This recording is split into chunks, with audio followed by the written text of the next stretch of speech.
and Mildred Lampier are suing Mildred's ex-boyfriend, car repossessor Terry Chance, and his wife Irene for an unpaid loan. The Chances are countersuing for slander and defamation of character. Quiet in the courtroom, all rise. Yes, case number 28 on the calendar in the matter of Lampier versus Chance. Parties have been sworn in, Judge. You may be seated. Ladies, have a seat. Oh, I need a scorecard to go over this case, at least to try to explain it to Bird, who I know is going to pay very, very careful attention to the players. Mr. Lampier, it is your claim, along with your wife, this is your wife, that you made a loan to Mr. Chance. I don't know about his wife, but certainly to Mr. Chance in the amount of $2,000. Mr. Chance says that this was not a loan, but a gift. And he is counterclaiming because he says that because he had a relationship with your wife, she decided to be vindictive and call his wife and his children and saying all kinds of nasty things about him. So he's counterclaiming for defamation of his otherwise pure character and slander. Right? That is correct, Your Honor. Okay. So what I gather is the two of you were not married. Right. Mr. Chance was separated from his wife. That is correct, Your Honor. What's your first name? Mildred. Mildred and Terry. Terry sort of got together. Yes. For a brief period of time. Yes. Before you and George got married. At some point, you needed money for a car. Basically, yes. And George gave you the money for the car. No. The money did come from George. Millie is the one that got the money from George. You had no contact with George. Yes, at the time when when I received the money, it did come from George, yes. Millie had set it up. I don't care who set it up. That's what I'm trying to explain. You got the $2,000 from George. Yes. And you say George gave you that money as a gift. Yes. Okay, George. Tell me how that money came about. Okay. Mildred and Terry come out the house. Mentioned that he needed some money to buy a car because their car was broke down. And she backed out of the whole picture.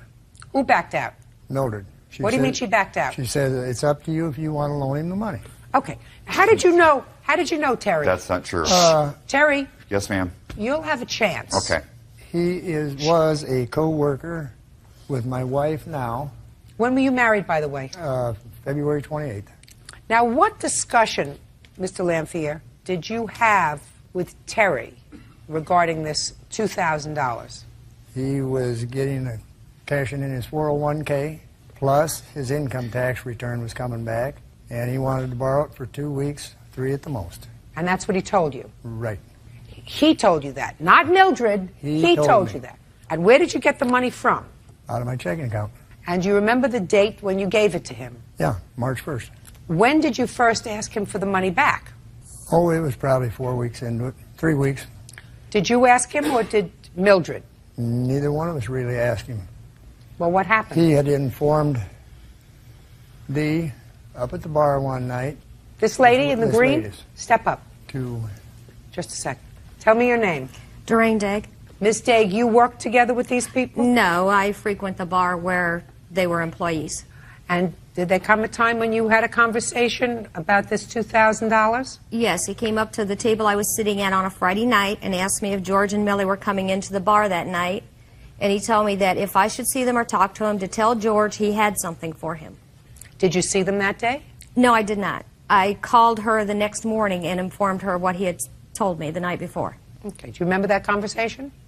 I remember speaking to her. It was about getting the message to George that I wanted to talk to him. That you wanted to talk to him, yes. Not that she says you said you had something for him. I didn't say I had anything for him. Okay, but that you wanted to speak to George. Yes. Well, what did you want to speak to George about? I wanted to speak to George. Look at me. Don't look over there. I wanted to speak to George about the lawsuit papers that my wife had received. The lawsuit papers? The small claims papers. Oh, so they had already sued you for this $2,000. Right, and what my main question was is why they were going after my wife. Okay. So you hadn't had any prior discussion prior to being served with the papers with George about anything? None whatsoever. Okay, so you were surprised. Very. Why were you surprised, sir? Because we had, I was seeing Millie, Look and over I was here. seeing Millie in a relationship. No, you're looking up at the ceiling. I know. I want you to take your eyes and fix them on mine. It's stress. Sorry, Your Honor. No, that's not. I had eye contact. That's All righty. I had a relationship with Millie prior to her marriage. She was engaged, supposed to be breaking off the engagement. Things started to get a little out of hand. Why did you want to talk to George, sir? Why did you tell Miss Daig that you wanted to speak to George? Because I wanted to know why they were suing me and my wife when nothing was said about that money, about repaying it, about owing it, nothing. Why would George give you $2,000? Because Millie's the one that got it out of him. Well, sir, is that what you wanted to tell George? I eventually did tell George that. When did you tell George that, sir? My main reason for wanting to talk to George was why they were suing my wife. Because my wife had nothing to do with it whatsoever. My wife don't even know these people. Mm-hmm. And she has been put through hell and high water and back because of all this. So you mean they should have sued you?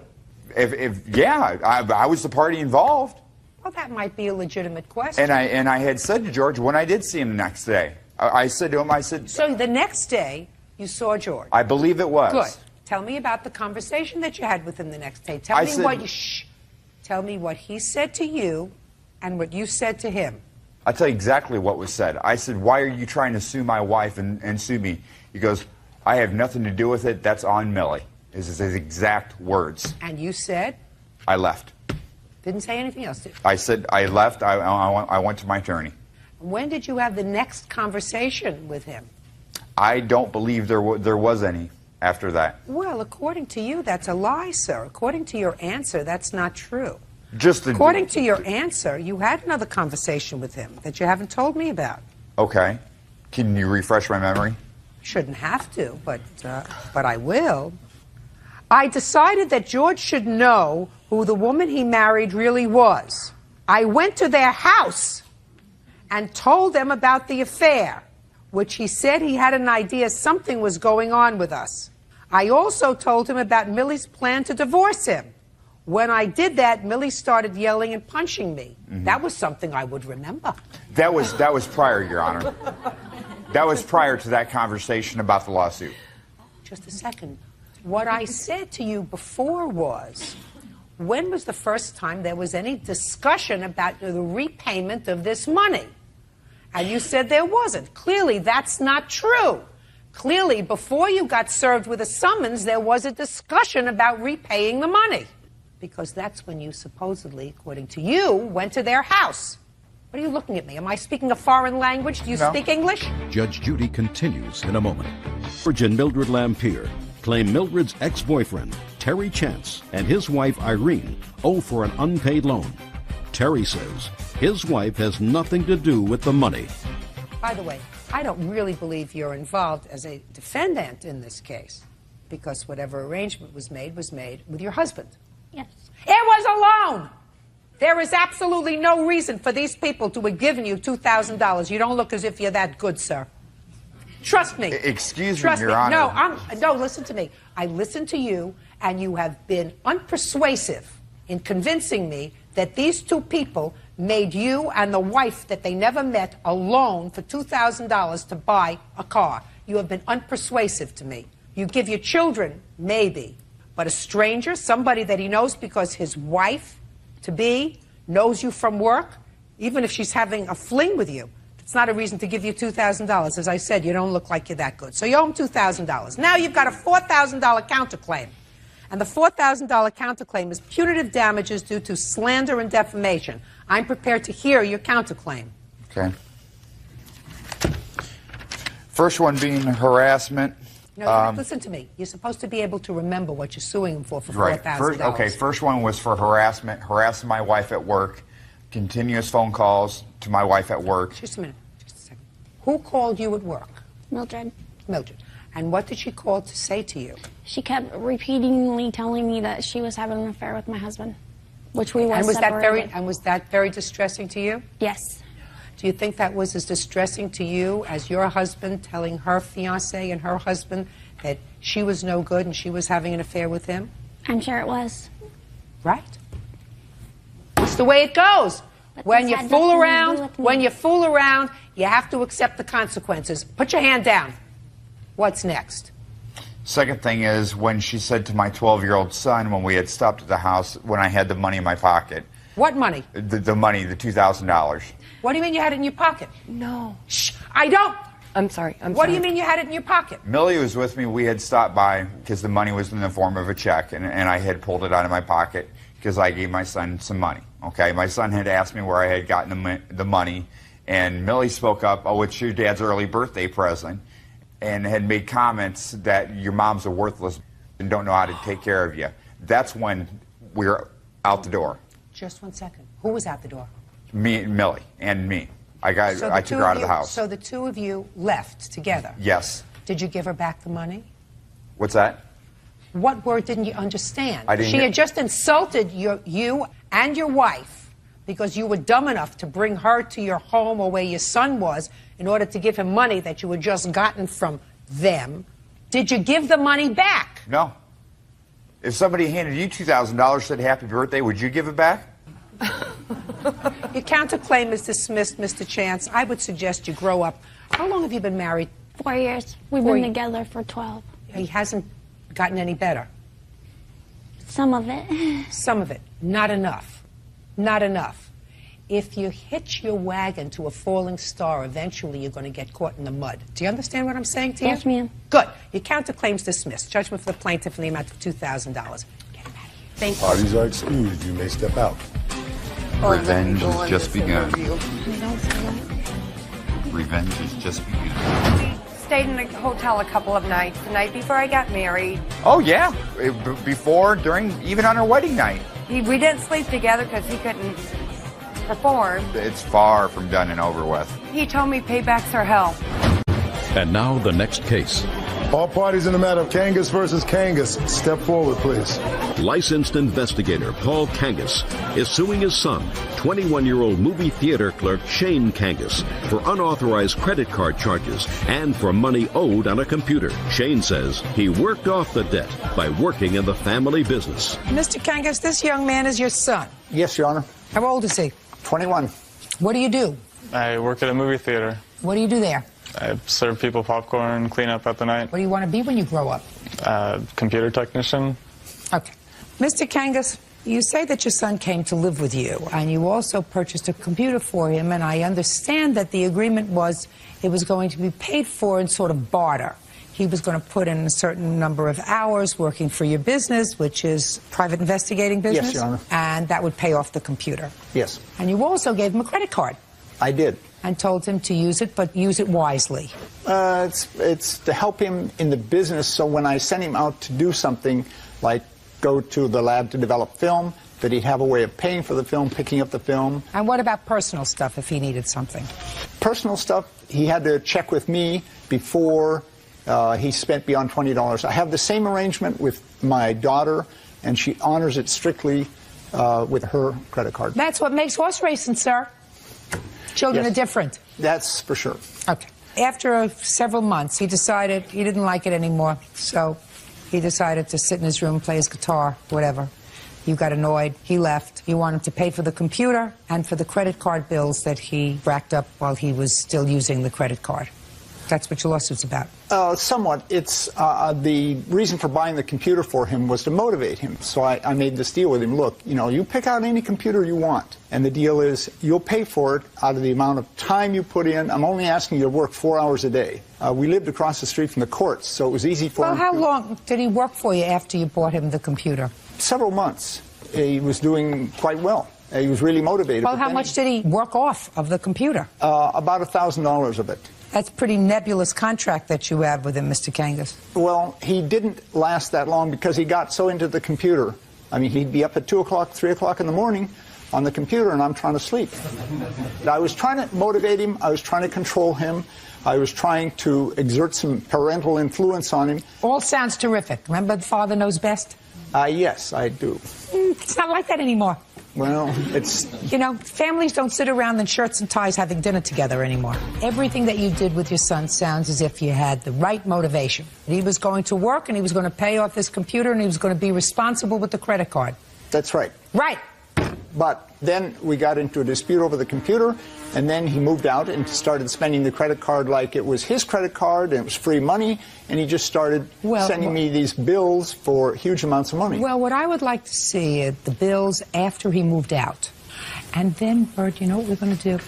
We need one of those great fly swatters that we used to have, because there's a sucker here that's looking to meet its ancient relatives. I think I got just what you need. You or me?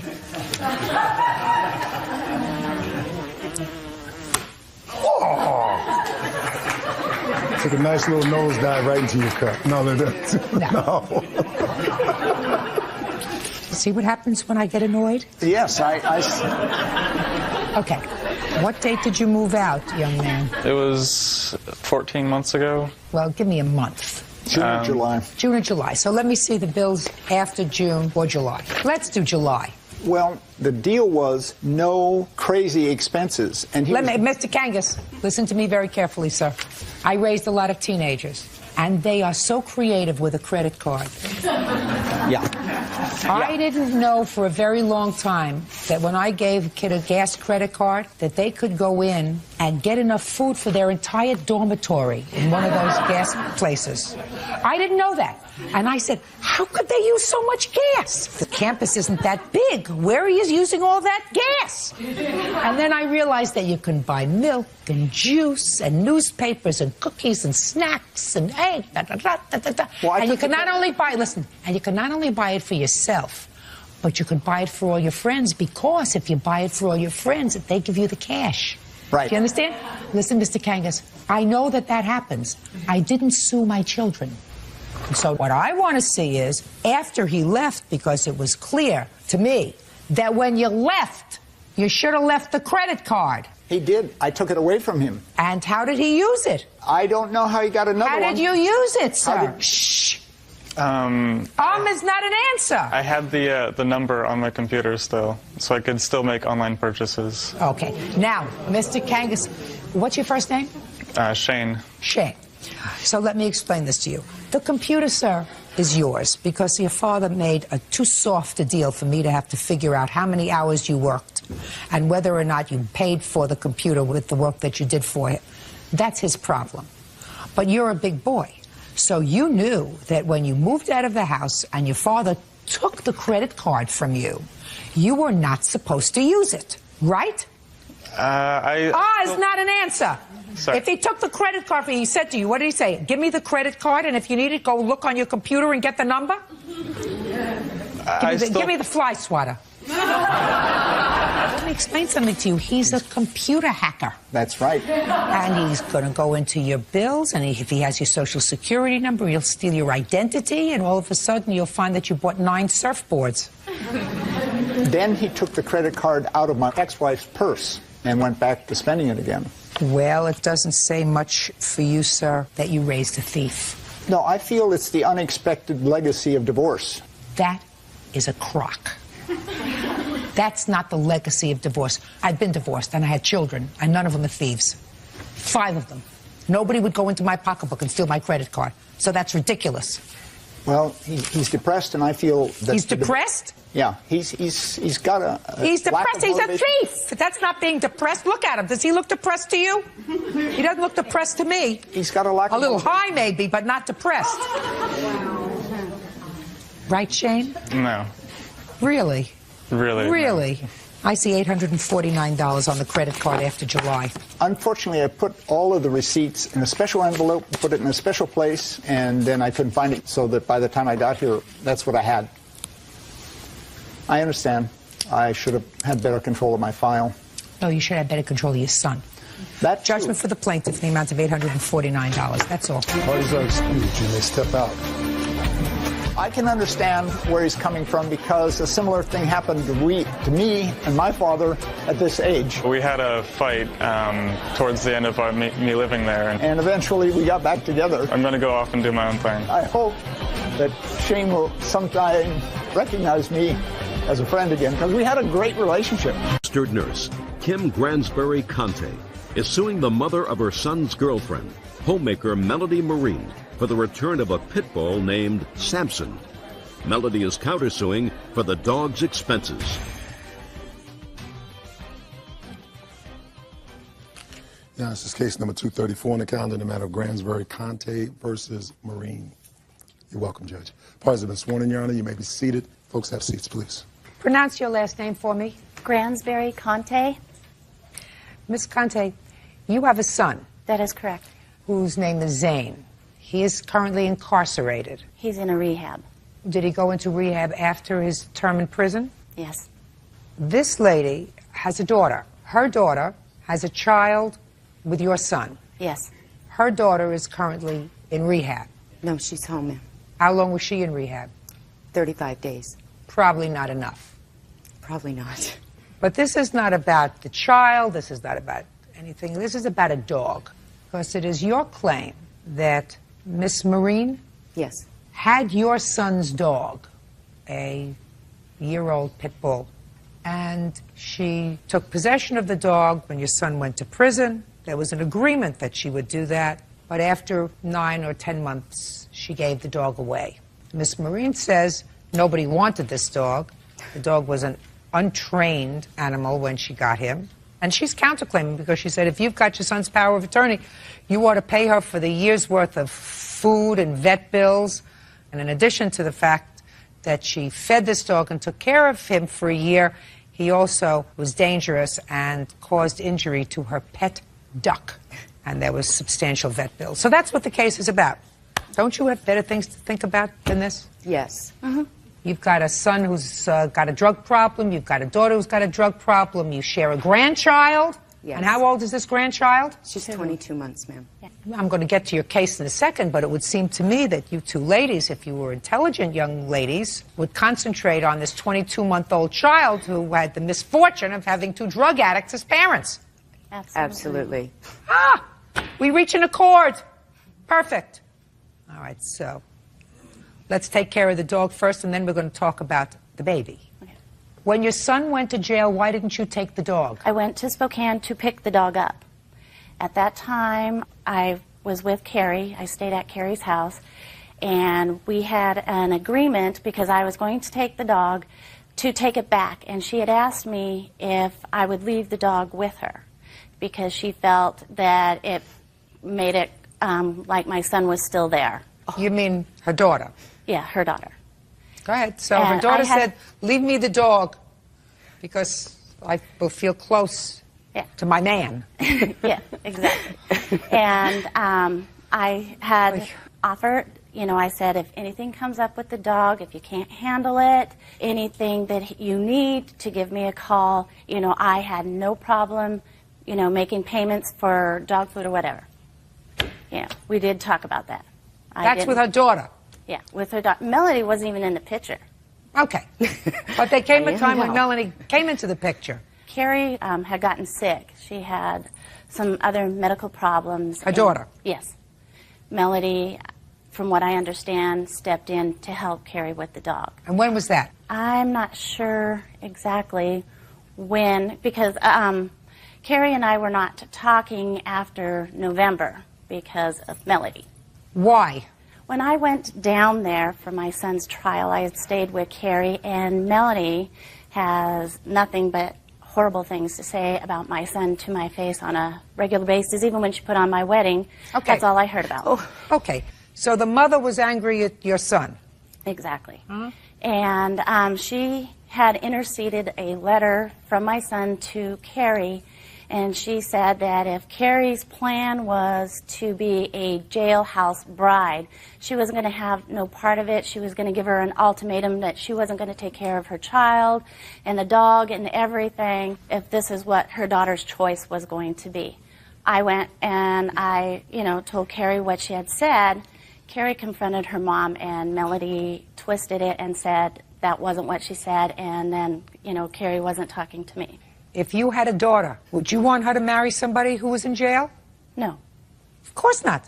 No. Because you would think that that was a bad choice. Exactly.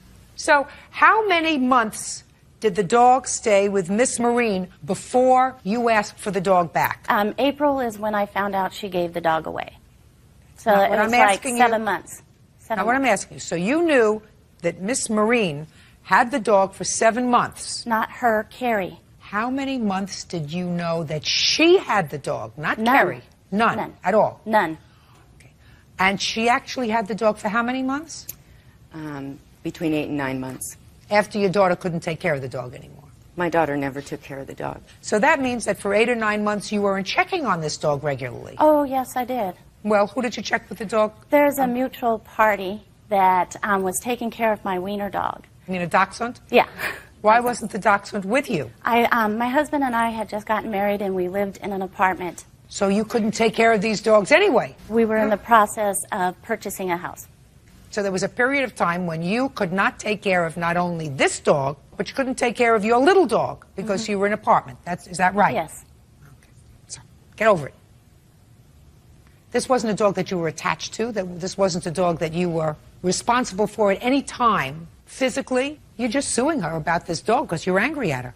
No, she has no right to take my son's dog. This is about Well, my son. stop worrying about your son. Let your son worry about getting his life together. Well, he is doing that. Well, that's good. He's in rehab, and he should worry about taking care of himself, not a 90-pound untrained pit bull. Judge Judy continues in a moment. Her son's girlfriend, Melody Marine, owes for the return of a pit bull named Samson.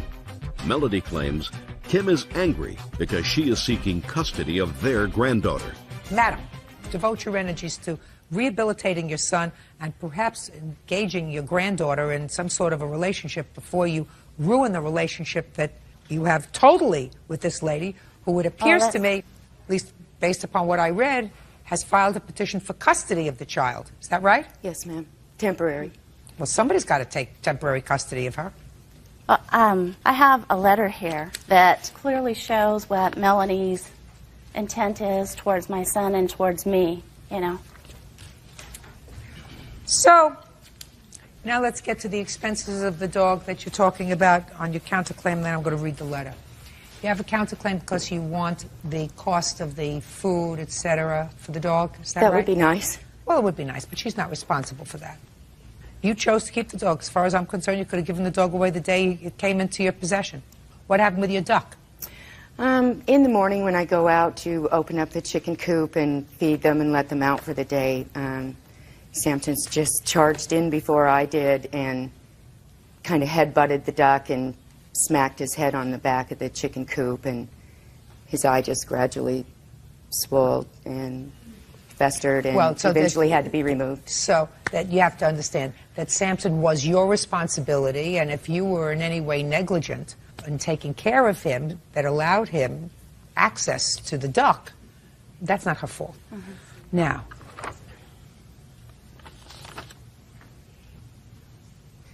well, this certainly is a very angry letter. It's a letter, Miss Marine, that you wrote to Zane, I assume while he was incarcerated. Yes. And let me tell you how I evaluate this letter. Your son and her daughter, who she refers to in this letter as a bunch of miserable dopeheads, she refers to her own daughter that way, created a child that she now has to take care of. You have other children? My children are grown. I have another grandchild. How old is your other grandchild? He'll be 6 next month. Who does he live with? His mother. That's what's supposed to happen. You have children who are in their 20s and 30s, and they choose to have families, and they come and visit every Sunday or every other Sunday, and they spend 2-3 hours. They mess up your house, and then they go home. They don't come to live with you when they're 2 years old. You're having a wonderful time. You got a new husband, you got a new house, you're moving, everything is nice. And she's getting up at 3 o'clock in the morning, and she's taking care of kids who have the stomach flu and virus and daycare and all this other stuff. Because 2 young people who didn't know enough to use adequate protection had a baby and happened to be 2 drug addicts and said, oh, I'm not. Somebody else is going to take care of my problem. So your son, instead of writing from prison and saying to her, thank you for taking care of my child. If there's anything I can do, keep tabs on what it is that you're spending. I can never repay you, but at least I can help when I get out, is very interested in his dog. Who's got my dog, and who's going to take care of my dog, and you've got my dog, and I want my dog back. And she says in the letter, before you ask about your dog, why don't you ask about your daughter Lark? Oh, he did. No. That's her. No. That's her letter. Much later on in the letter, clearly. Before you get angry. She has a restraining order against us. Well, there must be a reason for that. I haven't done anything to her. I have no restraining order. She said she has it hasn't been served. It never got served. She said she has no restraining order. What I'm telling you is, I think that you should start to mend fences before you build barriers. This lawsuit is a barrier. You have no case anyway, and I think the long-term picture that you should look at is that it's quite probable that this little grandchild is going to require 2 sets of grandparents to help raise her, unless her parents get their acts together. And so far, I see a mother who checked into rehab for 35 days, which isn't enough time. I hope that your son does better in his program, because certainly he probably has a jail term hanging over his head if he doesn't. Yes. In any event, you two ladies, if you're smart, are going to get together for the sake of this 22-month-old baby who probably will need you. Your case is dismissed, as is your counterclaim. Parties are excused. You may step out. I, had hoped that my son would at least get his dog back. I think that Kim filed this suit because I am seeking temporary custody of my granddaughter. Oh, no, it's not. Melody thinks she is Saint Melody and thinks that she can just take everybody's stuff and do whatever she wants. I hope that Kim can follow through with her promise and teach Lark how to crochet and sew, because I know how to cook and garden. I just wanted to let her know that she's not going to walk all over me, and yes, I am going to watch out for my granddaughter. 18-year-old student Melissa Hopper and her mother, Tammy Dameron, are suing Melissa's grandmother-in-law, cook Annette Carnes, for the value of a '92 Geo Storm. Melissa says she traded in the vehicle so Annette's grandson could buy a car.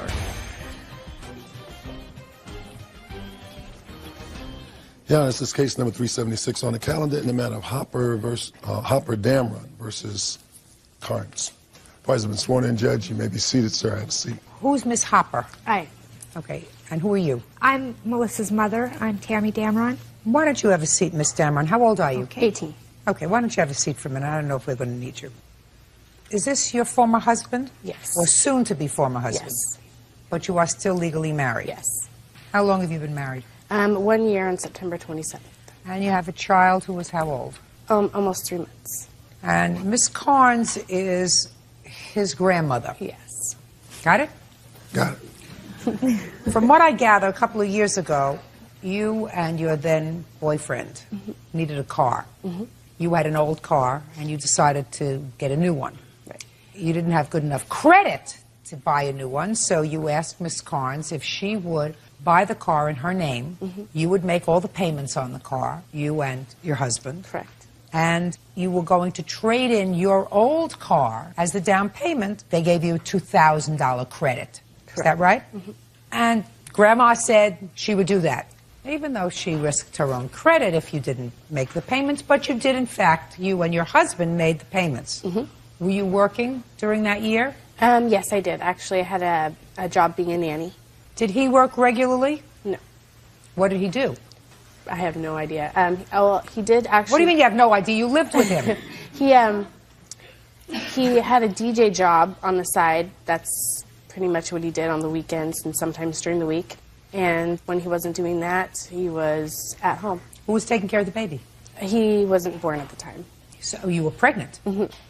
Were you working while you were pregnant? Yes.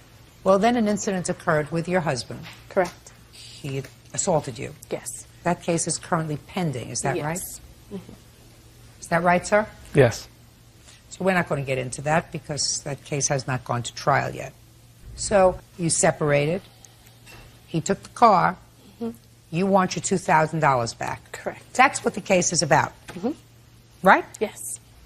What kind of car did you trade in? 92 Geostorm. And in What month and year did you trade it in? August of 2003. Well, explain to me why you think you are entitled to $2,000 back from Miss Carnes. Basically, we had the arrangement that if we paid the payments that I would be able to drive the car, and we always made the payments. Whenever he wasn't working, I did pay the payments too. And you used the car?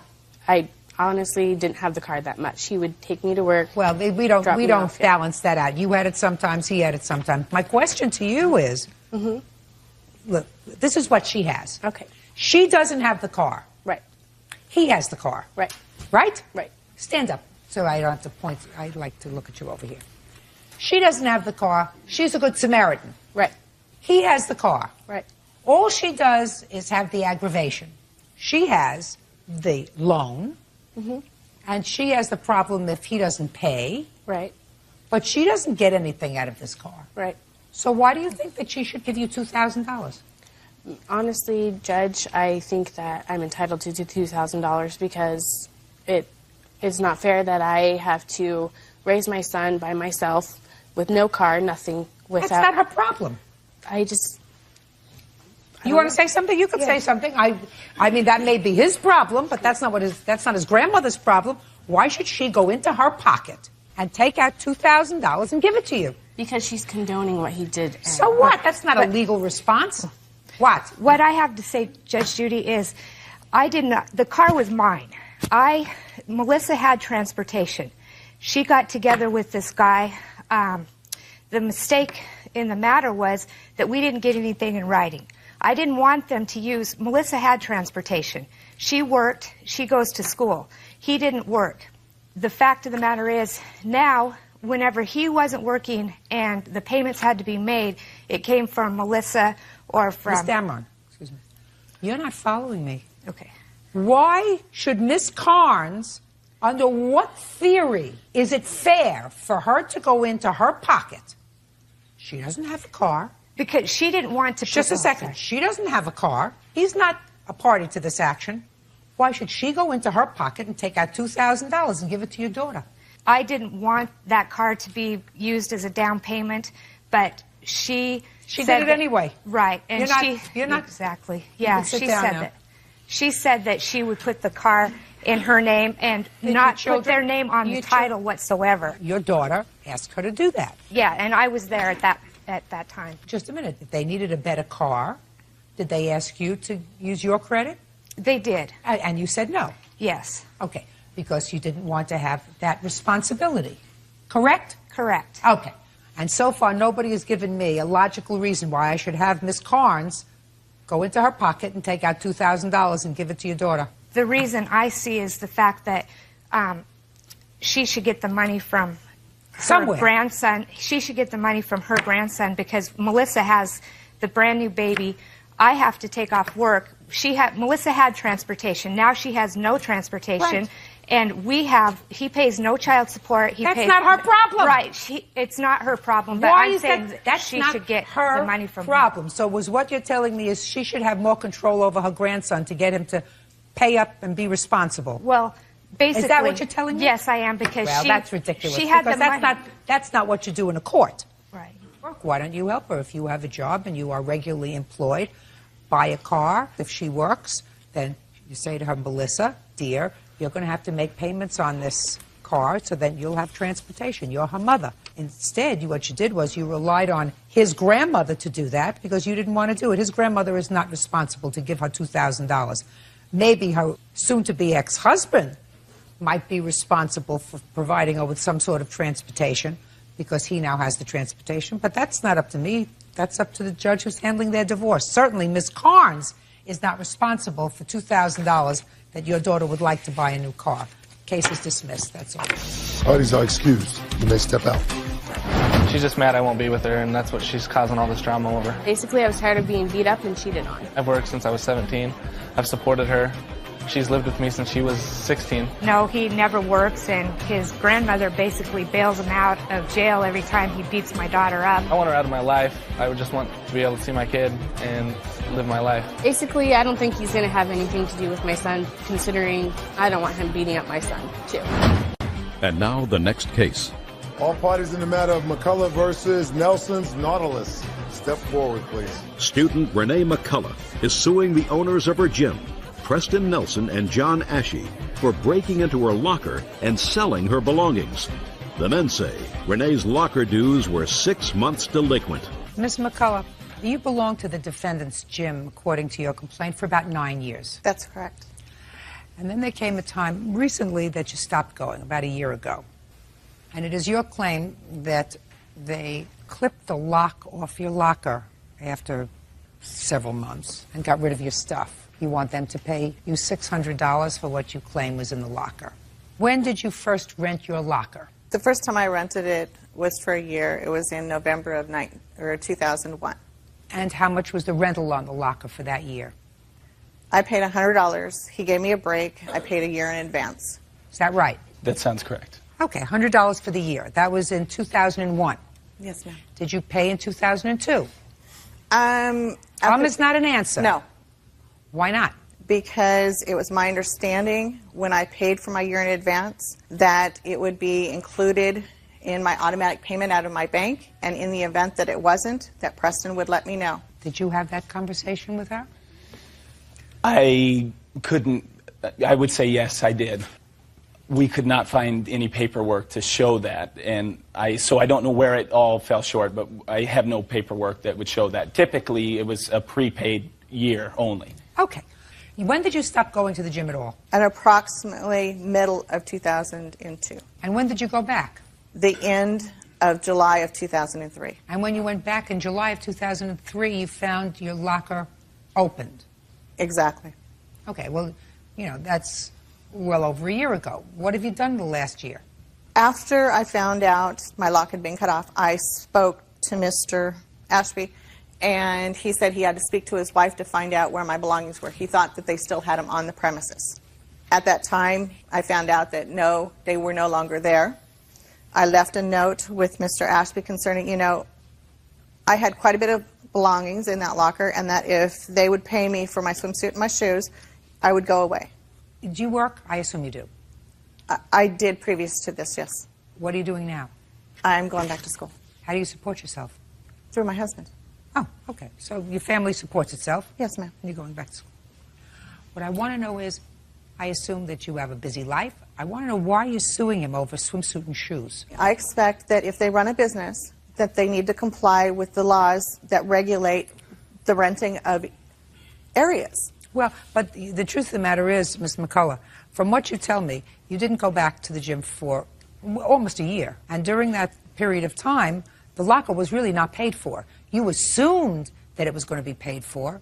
You assumed that they would notify you in the event that it wasn't paid for. Have you lived in the same place yes. all the time? Well, what I don't understand, Mr. Nelson, quite frankly, is why couldn't you just send her a note?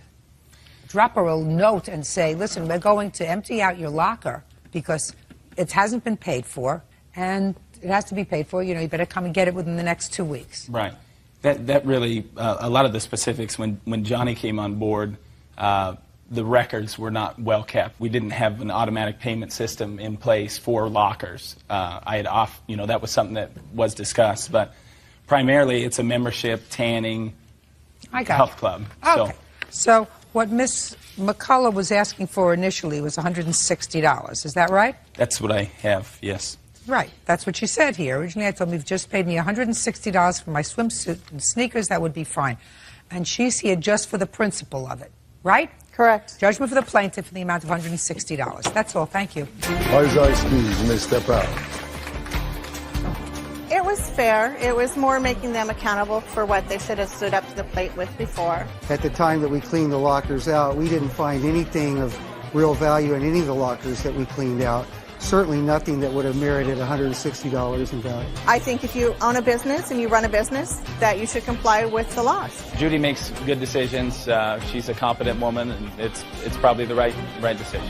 Sarah Gardner is suing her former live-in boyfriend, Aaron Zaleski, for rent and a loan to pay a traffic fine. Aaron is countersuing for the unpaid balance on an apartment lease. Everybody. Your Honor, this is case number 403 on the calendar in the matter of Gardner versus Zaleski. Parties have been sworn in. Judge, you may be seated. Sir, have a seat. Ms. Gardner, you and Mr. Zaleski lived together for a period of time. It is your claim that he owes you for some old bills, some rent, and fines. Mr. Zaleski says that he agreed, when the two of you parted ways, to a restraining order issued in your favor. And sort of as a quid pro quo, you agreed to take on the responsibility of the bills and the house and the lease, etc. Is that right, sir? That's correct, Your Honor. As far as the fines were concerned, he says he never borrowed any money from you. So, when did you live together?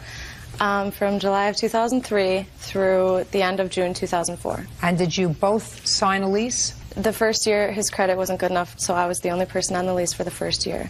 There were 2 leases involved.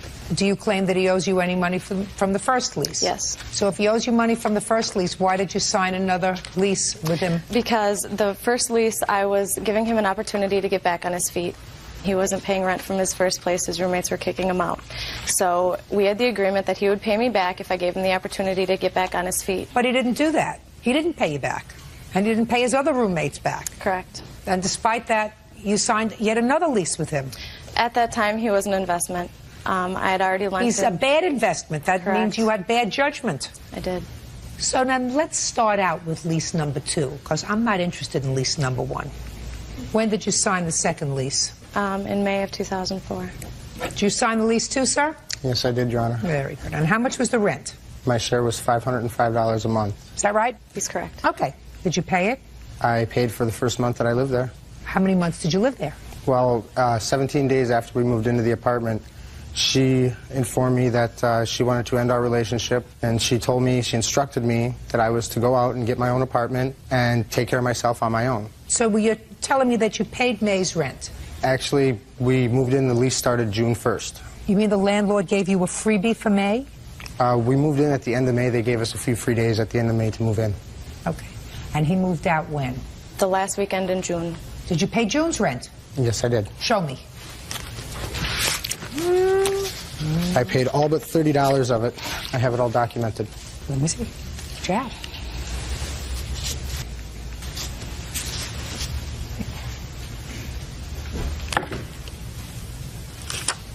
What are these things, these receipt things? Those were receipts that I was giving a copy to her every time I made a payment to her. Excuse me? Excuse me?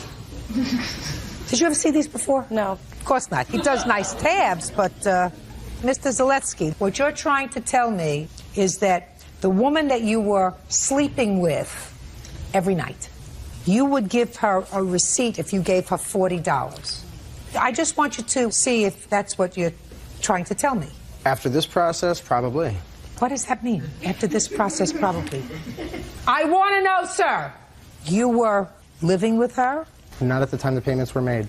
Oh. Those were made after she had kicked me out of the apartment. Did he give you money after he was kicked out of the apartment? No. Of course not. By the way, do you have a checking account? No, not right now. Did you? Did I have... Ever have Yes. a checking account? Yes. Let me see. It was from October 2003 to May 2004. Those are all payments made for bills and to Sarah Gardner, check duplicates, and bank statements. Why don't you have a checkbook anymore, sir? Because the balance that I had at this bank account was overdrawn, and I did not have time to open up a new banking account. So you had an overdrawn bank account because you didn't have any money? Correct. And yet you were giving her money for some old bills, according to you, that going back to 2003. Is that what you're telling me? She can be very demanding, Your Honor. Uh-huh. Okay. 505 you owe her for June because you have no payment here for June, other than the yellow little receipts that I don't believe.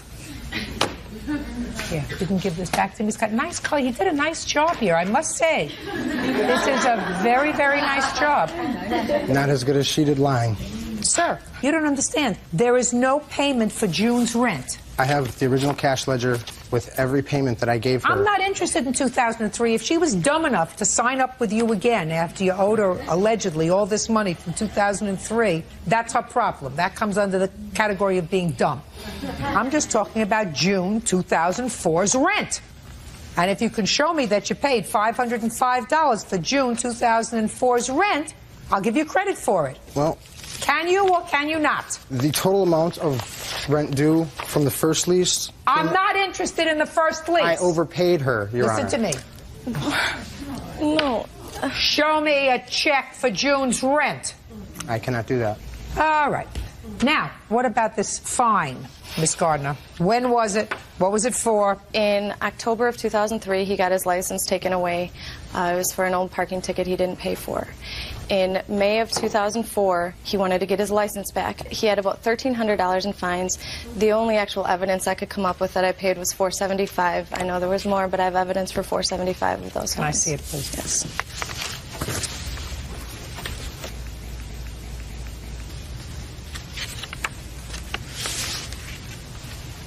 What about these fines, Mr. Zaletsky?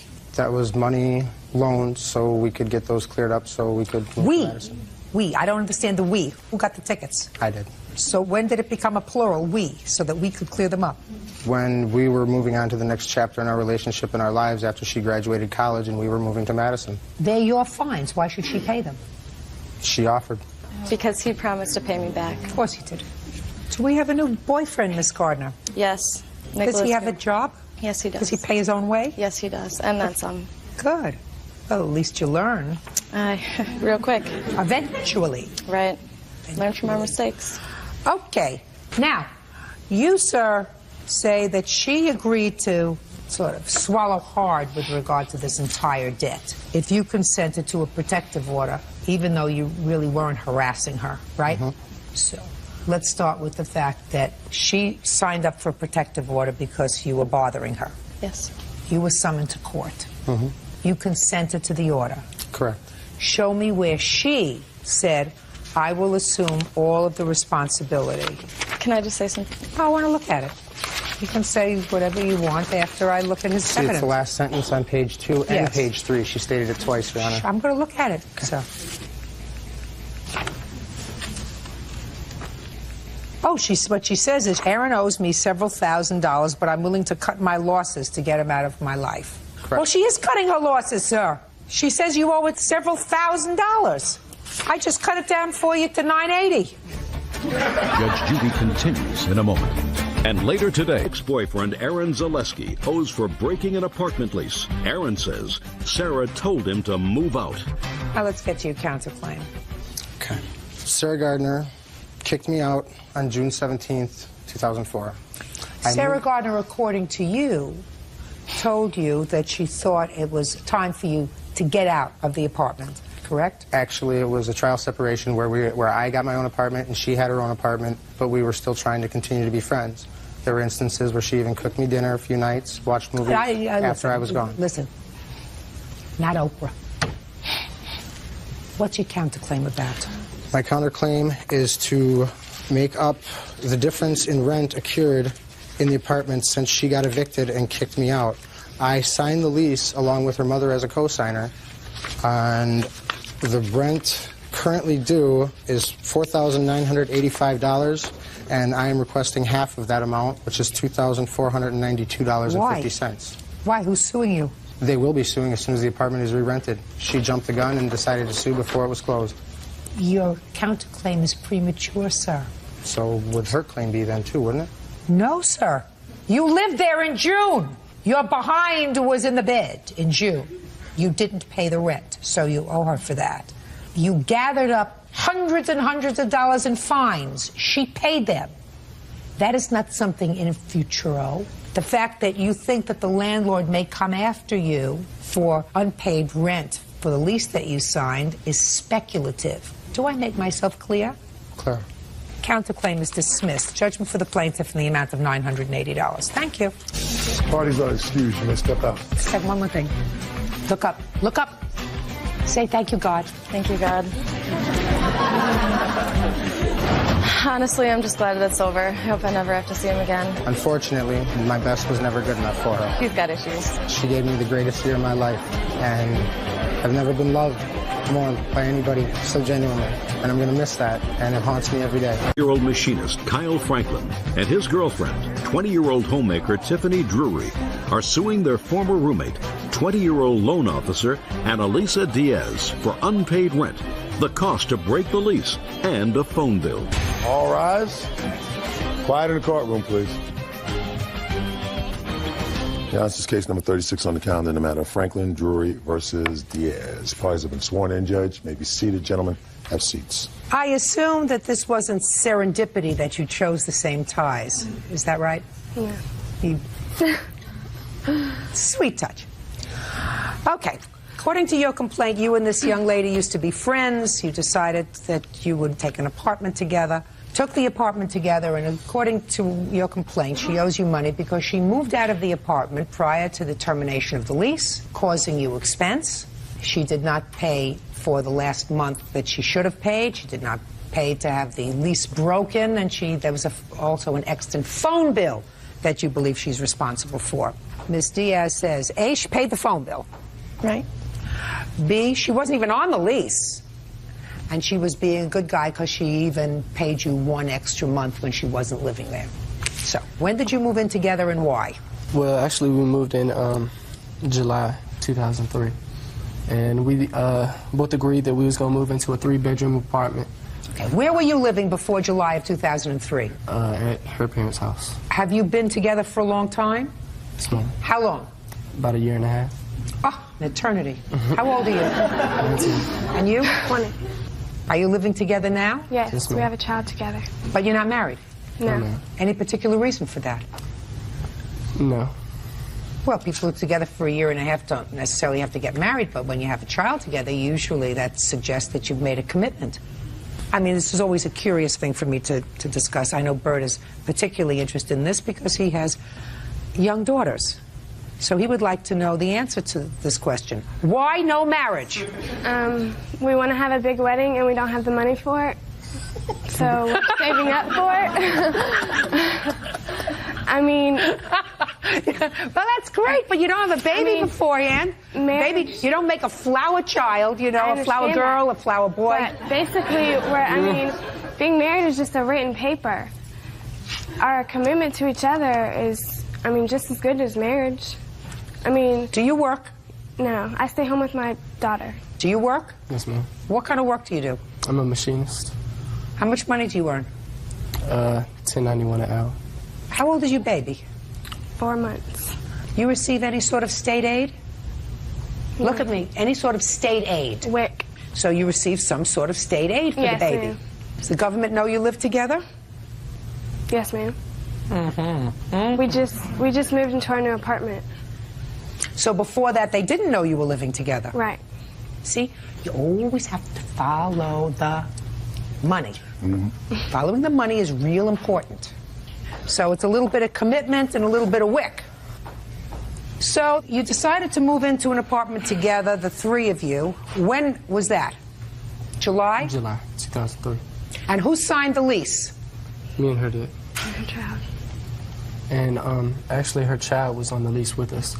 Her child? Yeah, her child. She told us that she didn't want to she told us that she couldn't be on the lease because her credit was bad. Some people had messed up her credit when she had whatever it was, she was not on the lease. Mm-hmm. And how old is her child? 2.5.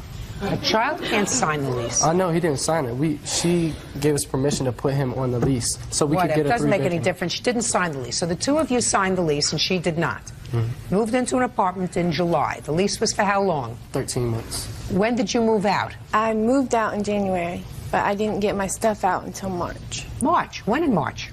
The second week of March. Oh, so did you pay rent through March? No. Why not? I paid February's rent because I left on the last week of January, so I knew I needed to pay February.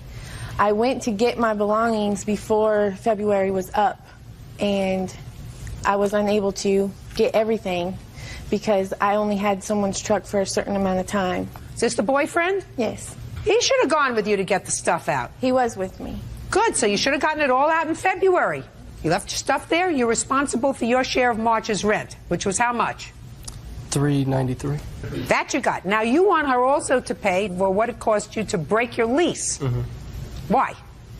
Well, we agreed back in January. We started talking about if we decided to move out and get different apartments that we would both use our tax money and split the difference, which was $785. I don't see her responsible for breaking your lease, for what it cost you to break your lease.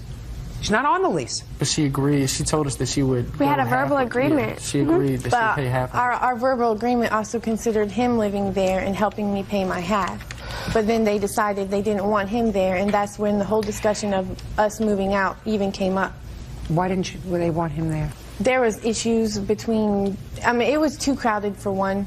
When their baby came, it was agreed upon when we first moved in that their daughter and my son, since they were still so little, were going to be able to share a room. And when their baby came, they were given so much gifts that it ended up that my son, myself, and him were all in one bedroom. And it just started from there. We didn't have room. Okay, privacy. so it wasn't a good situation. Right. I got it. Okay. Well, whatever other reason, it wasn't a good situation. $393 in rent. That's what they owe you so far. What about the phone bill? Well, ma'am, the phone bill's in my name, and Adam, her boyfriend, went to Oklahoma in January, and she asked if, you know, she could call him and accept his collect calls, and I said that it was okay as long as she paid the phone bill. Her total on the phone bill charges was $362.65.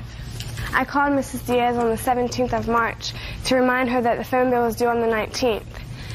She said that she would bring the money to me on the 19th, and on the 19th she never brought me the money. So the phone bill was then late. Coincidentally, she got a note on her car saying Tiffany's taking you to court. So she calls me telling me that she sent the money to Verizon herself. Didn't have the account number or nothing. Just sent it to Verizon without letting me know, you know, and I called Verizon all week and they never received a payment. So you didn't get paid? Yes, ma'am. Go ahead. They were given the money on the 19th. By whom? By myself, and he was with me. Oh, let me hear. Tell me about it. We went, when I got off of work that Friday, on the 19th, I got off of work. I went and got a payday loan for a majority of the money. Show me proof of that. Well, I have the check I wrote to the payday place, which was half of it, and the other 100 I borrowed from him. But they were given cash. I don't have proof because I didn't think I needed to get a receipt any cash, from a friend. Judge Judy continues in a moment. Kyle Franklin and his girlfriend, Tiffany Drury, claim former roommate Annalisa Diaz owes for breaking an apartment lease, unpaid rent, and a phone bill. Go ahead. At one point, I was going to mail it directly to the phone company, and I wanted the account number it would be applied to. She did not want to give that to me, so No, that's she said she was going to send the check to the phone company, but she never had the account number, so we didn't understand why she would send a check with no account number. And she actually said that that they charged the money that she sent for our account, they charged to her other account, which some other roommates She had a of bad hers, account, and they put the money towards that instead of my account. Well, that's an interesting story to make up. That was the story that I said I wasn't going to do because I figured that was what was going to happen. So you remember having listen to me. Therefore, what you're telling me, Ms. Diaz, is the statements that the plaintiff made about you saying, I'm going to send the money directly, did happen, but just didn't happen the way they just told me it happened. Right. Now, you owe Verizon an old bill. Is that right? Yes. How old? 2 years. So you scammed Verizon out of $100, $50, $200 by using their services and not paying for it. No, it was another roommate situation where my bill was ran up and I'm not going to pay it. She's doing the same So thing she to turned us. around and said to us. Ms. Diaz, I don't believe you. I don't believe that you gave him any cash. You can sit down because I don't want you to have to trip over your tie and lying for her. Do you understand what I'm saying to you, sir? Yes, ma'am. We understand each other? Yes, ma'am. That's a very good thing, because otherwise I have to eat you for breakfast, and I've already had breakfast, so I'm kind of full right now. You owe him for a month's rent and for your phone bill. Judgment for the plaintiff in the amount of $755.65. That's all. Step out. Parties are excused. You may step out. It just wasn't a good situation. We should never got into it in the first place. We were pretty close with them, but now we don't really talk anymore. They just told me they didn't want me there no more. I mean, basically, that was it. I'm just, glad it's done and over with, and we just learned a lesson not to have roommates. Convenience store clerk Jennifer Chadwick is suing 18-year-old student Adam Brewer for causing false charges to be brought against her for selling alcohol to a minor. Adam is countersuing, claiming Jennifer caused him to be arrested.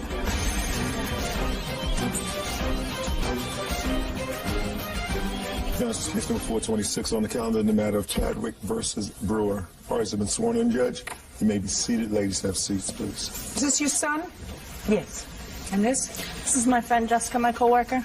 Oh. How old are you, Mr. Brewer? 18. I gather you went camping for an evening? Yes. Who did you go with? My friend Caitlin. Just the two of you went camping? No, we met more friends there. How many more friends? 6 to 10. So you were going to have a party? Yes, basically. At the campsite? Yes. And this is a private campsite? No. You have to pay to get in? Yes. Who do you pay? At the front gate. You drove your car? No. I got dropped off and I was meeting Caitlin there. Your Honor, he wasn't even allowed to be at the campground. You got dropped off by whom? One of my friends, Joseph. And where were you going to be sleeping? On Caitlin's site. Did you pay? Yes, you have to pay a $5 per person on each site. I paid Caitlin's father, but he never got to the campsite in time. Do you have the ability to pay at the gate when you come in? Yes. That's all I wanted to know. Mr. Brewer, so let me understand this. You have the ability when you walk into the gate to pay the person at the gate. Instead, you chose to give the $5 to somebody else. Is this what you're telling me? I just want to know what you're telling me. You need permission from the person that has their name on the site first. So I had to go in and make sure I had permission first. He's a fast thinker. Watch. He actually, at age 18, thinks that he's smarter than I am. You ultimately got arrested or taken into custody, didn't you, for not paying? Isn't that right? No. Really? You were taken into custody for something, Mr. Brewer. You want to explain it to me? Illegal possession of alcohol by a minor. No. You were stopped for something else. I was stopped for trespassing. Right! But I wasn't taken into Listen custody. to me. Listen to me. Mr. Brewer, do you think you're smarter than I am? No, Your Honor. On your best day, you're not as smart as I am on my worst day when I'm sleeping.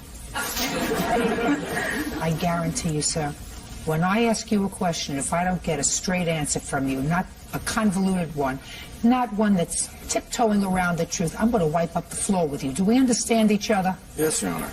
Perfect. You understand me? Yes. Good. You don't mind that, do you? Mm-mm. Good. Now, after you were there, and according to you, gave Caitlin's father this $5, and Caitlin's father, being the irresponsible person that he is, never turned in your $5, so you got stopped for trespassing. You said that all in one breath. Amazing. You got thirsty, and you needed some cigarettes, right? Yep. Yes, Your Honor. Sorry. Yes, Your Honor. So you went to the store where Miss Chadwick worked? Yes. What happened when Mr. Brewer came into your store, Miss Chadwick? Mr. Brewer walked in the store, he went to the cooler and grabbed a soda. He then proceeded to come up to the desk, the counter, and asked me how much the six-pack was. He doesn't look old enough to buy alcohol. I automatically assumed he meant soda. So I told him $2.69 for the six-pack of soda, and I rang him up for it, and I put this one soda in a bag, and I gave him a bag to get the rest of the soda. And that was the last that I saw of him, because I'd have no vision of the cooler where I'm working. That's not true. What about the cigarettes? I do not recall selling him cigarettes. I really don't. I have the police report that says it does. Don't interrupt. I don't like to be interrupted. And then, according to you, you were served with a summons for selling alcohol to a minor. Yes. You had legal fees, and other fees, and that's the basis of your lawsuit. Right. That he sort of tricked you. Correct. Into selling him the alcohol. And then when he came outside, was that when you were stopped for trespassing? Yes. And what happened when you were stopped for trespassing? He escorted me to the store again, and I talked to the manager, which was also one of the co-owners. She told him to escort me out front and let me go. Co-owners of what? The campground, Lake Pembroke Creek Campground. I thought you said it wasn't a private campground. It's not, but somebody has to own it. Do you attend school, Mr. Brewer? Yes. What school do you attend? Booth Bay Region High School. When do you anticipate graduating? This year, in June. Perfect. Private as opposed to public, Mr. Brewer, means that if individuals own a campground, that means it's a private campground. It's not owned by the state where you live. Now do you understand? Yes, Your Honor. So this was a private campground, right? Yes. Now, when were you stopped for the alcohol, Mr. Brewer? Around 8:45. Is that the same time that you were stopped for trespassing? No, I was stopped for trespassing around 8:30. And what'd you do with what you were carrying? I kept it on me. Well, how did you get caught with this alcohol? How did that happen? When the police arrived, they asked to search my backpack. When did the police arrive? When I was walking out, I met the other co-owner of the campground. He told the security guard to call the police, give me a warning, and send me away. Call the police for trespassing? Yes. Didn't you say to them, go to Caitlin's father, I gave him my $5? Didn't you say that to them? Yes, I did. And they didn't? No, they called up front. Caitlin's father never went in and paid the $5, so therefore I wasn't on the list. He would never be on the list to begin with because he was caught for trespassing the year before. No. He was not allowed. He was not allowed to be in the that's a campground. lie. Just a second. How do you know he was stopped for trespassing the year before, Miss Chadwick? We have this list in the store up by the reservation desk of people who are not allowed in the campground, period, for reasons maybe they got kicked out the year before or anything like that. And his name is on the list, and it has been, and it was before this incident. Were you stopped the year before in that campground, sir? No. What about the year before that? No. At any time? No. I mean, she's just making it up. Yes. Judge Judy continues in a moment. Convenience store clerk Jennifer Chadwick says customer Adam Brewer owes for legal fees for false charges of selling alcohol to a minor. Well, Mr. Brewer, it seems to me security at the campground says that you were told not to return to that campground. As of this time, yes. No.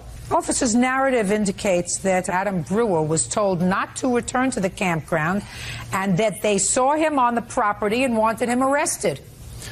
No. The first time I was on there without a site because I was waiting for the campground to open up and accept sites. So there was a time when you were told not to come back to that campground.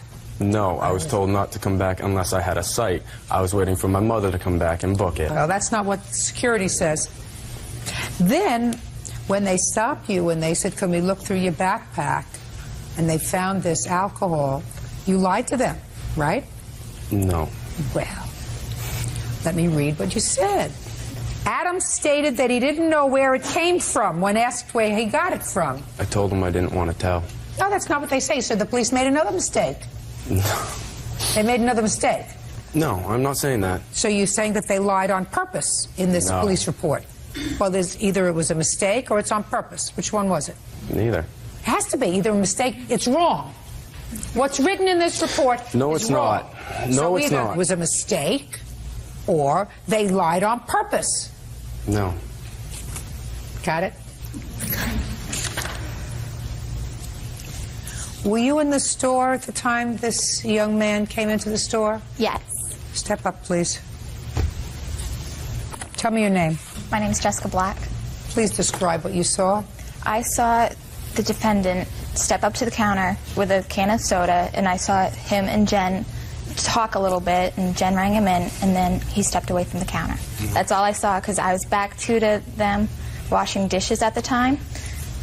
So. All right, Mr. Brewer, now I'd like you to describe for me how it is that the plaintiff sold you alcohol. I walked up to the counter, set a Mountain Dew can on the counter. I asked specifically for a Smirnoff six-pack. Just a second. So you brought up a can of soda Yes. to the counter. Yes. Go ahead. I asked specifically, Smirnoff Twisted Green Apple, how much it was. She said $7.49. Would you like one? I said yes. She also sold me a pack of cigarettes that night. So let's see what we have. How old are you? I'm 20 years old. We have an 18-year-old young man who goes to a place where he's required to pay an admission, and he doesn't. Some story about Caitlin's father, who is not even mentioned in this report in your narrative. Then he's told not to come back to the campsite, because that's what the security guard says. And he comes back anyway. Then the police stop him for trespassing. They look in his backpack. They say, where did you get this from?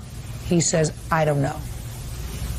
So he thinks that being slippery is okay. Well, being slippery is not okay. I think that it was a pretty good scam that you had, taking a bottle of Mountain Dew over to the counter, because I think that you could have just as well, if you wanted a six-pack and they're out there, you could take a six-pack and put that on the counter. I mean, that would be the normal thing to do. If you wanted to buy a six-pack, you would pick up a six-pack, bring it up to the counter and say, this is what I want. Is that what you did? No. No. You brought up the can of soda and said, how much is a six-pack?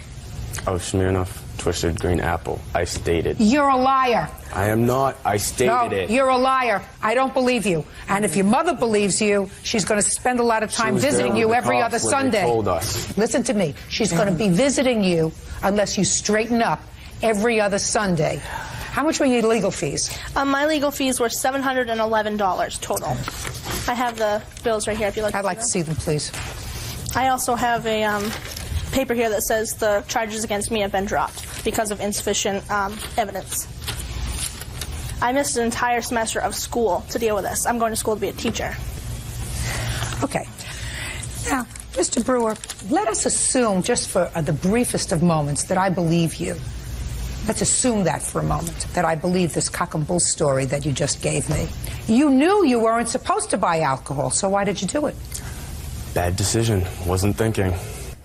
Well, if it's a bad decision, sir, where do you get the gall to counterclaim for $4,500 this 20-year-old girl who had the misfortune of falling into your scheme? Where do you get the audacity to sue her? I'm suing her for my fees that I had to pay for court. Hers was settled in November. Mine was settled in August. I spent Sir, longer it's your fault. It's not my fault that she didn't card me. Unless you get him some serious help, I want you to put away one Sunday a month for the next 30 years, because he refuses to accept responsibility for doing the wrong thing. I did accept responsibility. Right. I settled it myself. Oh, God almighty. Your counterclaim is dismissed. Judgment for the plaintiff for the amount of $4,711. $4,000. No, that's not even right. $4,000 is for the annoyance, the fact that you lost a semester from school because of your ridiculousness. I lost my own time. Good! You deserve it! How? Get him out of here. Parties are excused. I'm just glad that Judge Judy saw it my way, saw the truth, what really happened. She lied.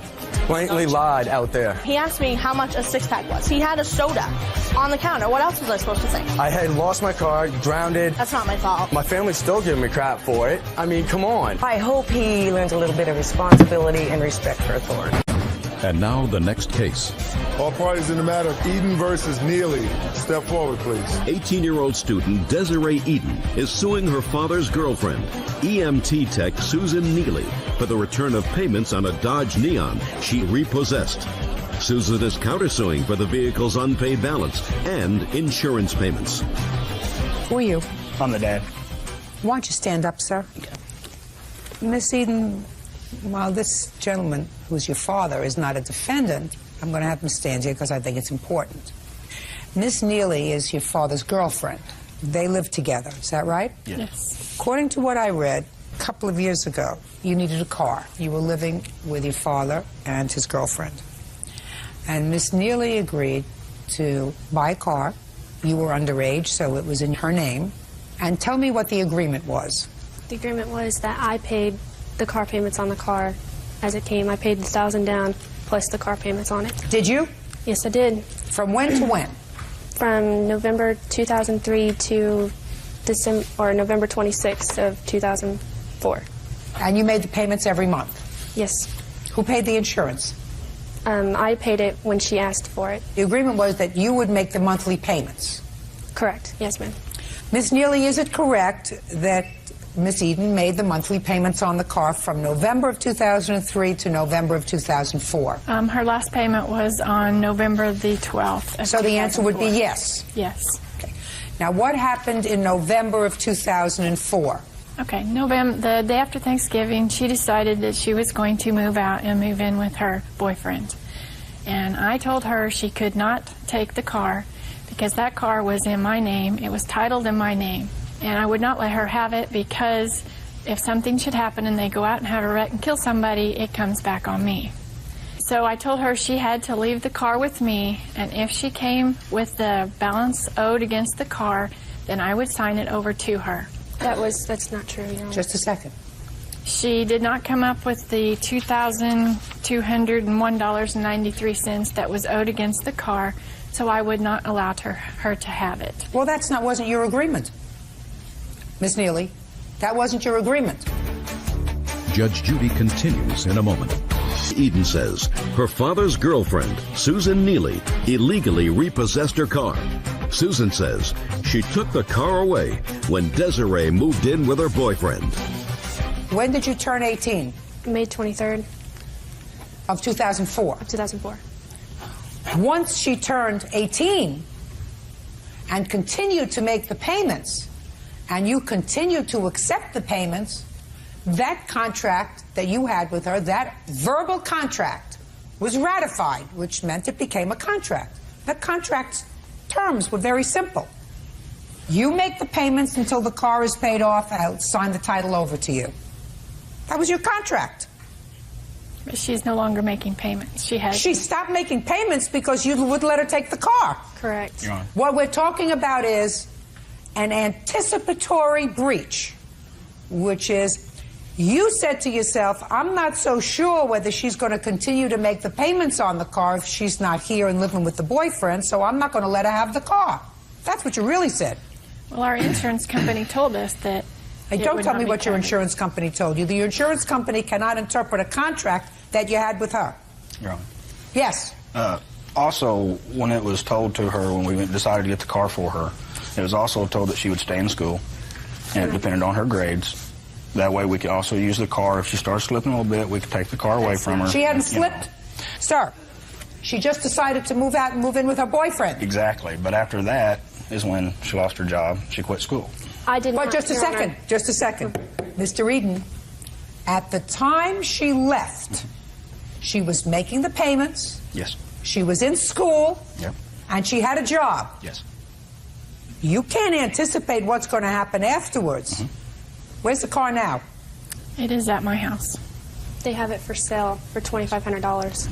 Car is hers. Okay, who pays the rest of the... She does. Okay. Does she pay that to us or to the car dealership or... Are you working? No, ma'am. Well, how are you going to make the payments on the car? Well, I just moved back into my mom's here recently. I have to get another job. Where's the boyfriend? Right here. How come you moved out of his house? We both moved into my mom's house. We were having too much problems in Monette where we were living with him. He had assaulted me shortly after I moved out. Who did? My father. I had to get a restraining order against him on December 8th. He assaulted me on December 7th. About what? About he was mad that I moved out and I was living with him. Does he work? Yes, he does. What does he do? He is Don't in look down. factory. What? Factory. And what about you? I'm in school, high school. How do you do in high school? I do really good. I have good grades. You do really well. I do really well.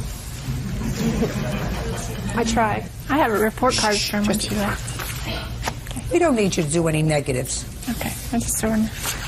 Listen to me. Is he in school? No, he's not. How old is he? 22.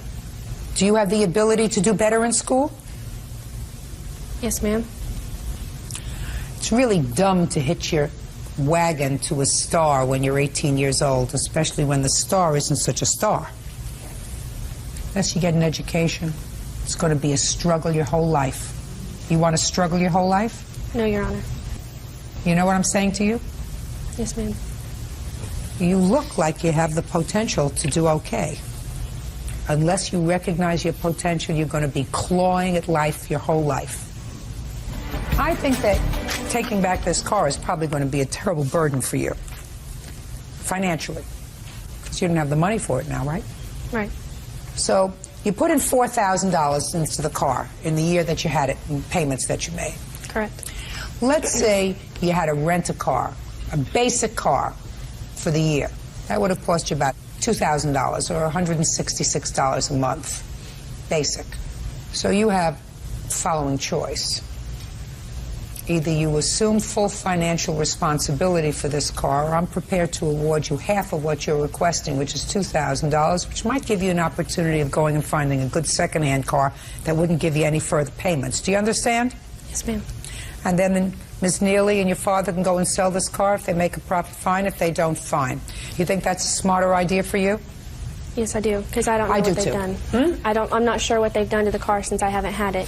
Well, I don't think they've purposely done anything. They're trying to sell it. All right.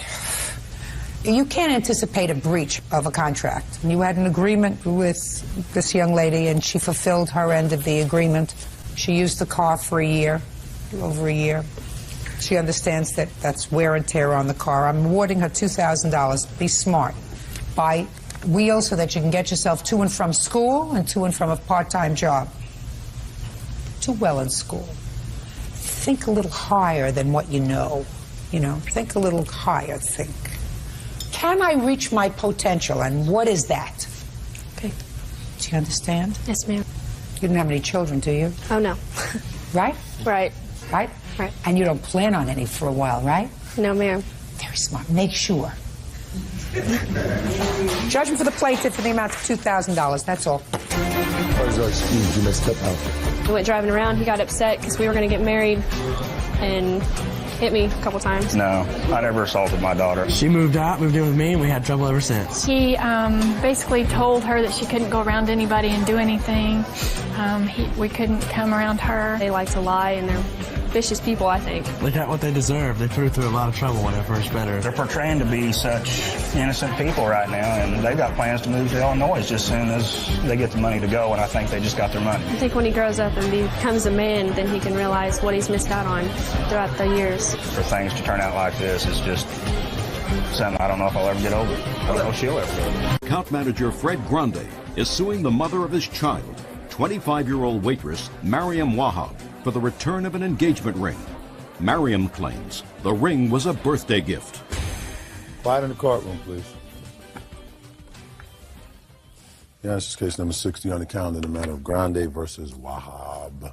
Parties have been sworn in. You may be seated. Gentlemen, have seats. Mr. Grande, you want the engagement ring back, and the defendant says it was not an engagement ring but a birthday Christmas present, right? That's correct. Can I see the receipt for the ring?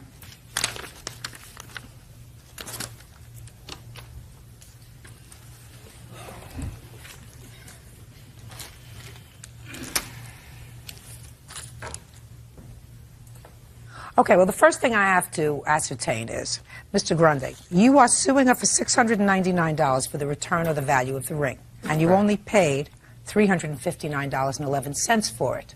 What's the other money for? Okay, originally the $699 is the retail value of the ring. I did have it appraised, and the total that I did pay on it is $385, and that's the total amount that I did pay into it. So that's what I would be seeking, is $385. But didn't you think I'd figure that out? Yeah. I mean, when you filed your lawsuit, didn't you think that I'd figure out that you were seeking twice as much as you paid for the ring? Well, you are the only human being in history who buys a ring from a jewelry store and it doubles in value in a relatively short period of time. All right, so you're not seeking $700 for the ring, you're seeking $359.11. That's correct. Okay. There's nothing wrong with shooting big, though. Oh, I shoot big too, sir. Okay, so now we know what your lawsuit is about, Mr. Grande. You and the defendant have a child together, is that right? We do. And how old is that child? She's 16 months. And you share custody of her? We do. I have full custody. Shh. Don't speak out. Okay. I'm really good at getting information. It's really my strong suit. I'm really good at getting quality, accurate information. But I like to get it from the person who I choose to get it from. Do you have joint custody, sir? She has sole custody. I have joint legal custody, though. Okay, so she has sole physical custody. She takes care of all the problems, and you can say, I have joint legal custody. Somewhat. See, I told you I shoot big. So you had a long-term relationship with her? Yeah, over 2 years. Oh, lifetime. And in the 2 years that you were together, you managed to have a relationship, have a baby, and separate. Is that right? Correct. And since I assume, Mr. Grande, that you have been to court, if you have joint legal custody, despite the fact that she has physical custody, I also assume that there is a support order. There is. And how much is the support order? It's for $337 a month, but right now I'm currently paying $500. Well, $337 a month is the support order, and if you're paying $500, there must have been some arrears. Correct. Which means that you weren't paying for a while. Not necessarily, no. Well, that's what arrears are, sir. Arrears are fixed by the court. Correct. If, for a period of time, you are not paying support. Don't you think that they put me here for a reason? I understand You think that I was a go-go dancer before I got this job? I was not. I was a judge in the family court. Arrears are when you don't pay support. They fix on and they tack on an additional amount for that period of time that you didn't pay support. It's not from lack of payment, though. We originally went to court in June, and she felt that the $250 wasn't sufficient, so then we didn't get to court and finalize until September. So Just a minute. She felt what $250 wasn't sufficient? Originally, the support order was set at $250, and she didn't feel that. Okay. So originally, a court set child support at $250, or you were paying it voluntarily? It hadn't been set in any decree yet. Fine. So you were giving her voluntarily, according to you, $250 a month. She didn't get any money until September, until the final decree was established. Now, the final decree was what? $337? Correct. Well, you just said to me they felt that $250 wasn't enough. It was for back payments, $337 times all the months since the original court date of June. So that's why I was, from the start, I was $1,400. What was this $250 that you were talking to me about, Mr. Grande? That's what our lawyers had come to agreement, and we thought that's what the amount should have been set at. Mr. Grande, is what you're telling me from the time you and the defendant separated until the time the court fixed an order of support, you were not paying any money? No. So, what I said to you was, your support order is $337, and because you were dingling around, they added another amount to cover the arrears for when you weren't paying any money. And you ought to respond, yes, ma'am. Okay. No. Yes, ma'am. Now, how long was it that you were separated, Mr. Grande, before the court set an order of support? She moved out in February 2002. Yes, and when did the court make a support order? September of 2002. February, March, April, May, June, July, August. So for 8 months, you didn't pay any support. Is that right? Correct, Your Honor. Now let's get to this $350 engagement ring, the Hope Diamond that you bought for her. Can I see the ring?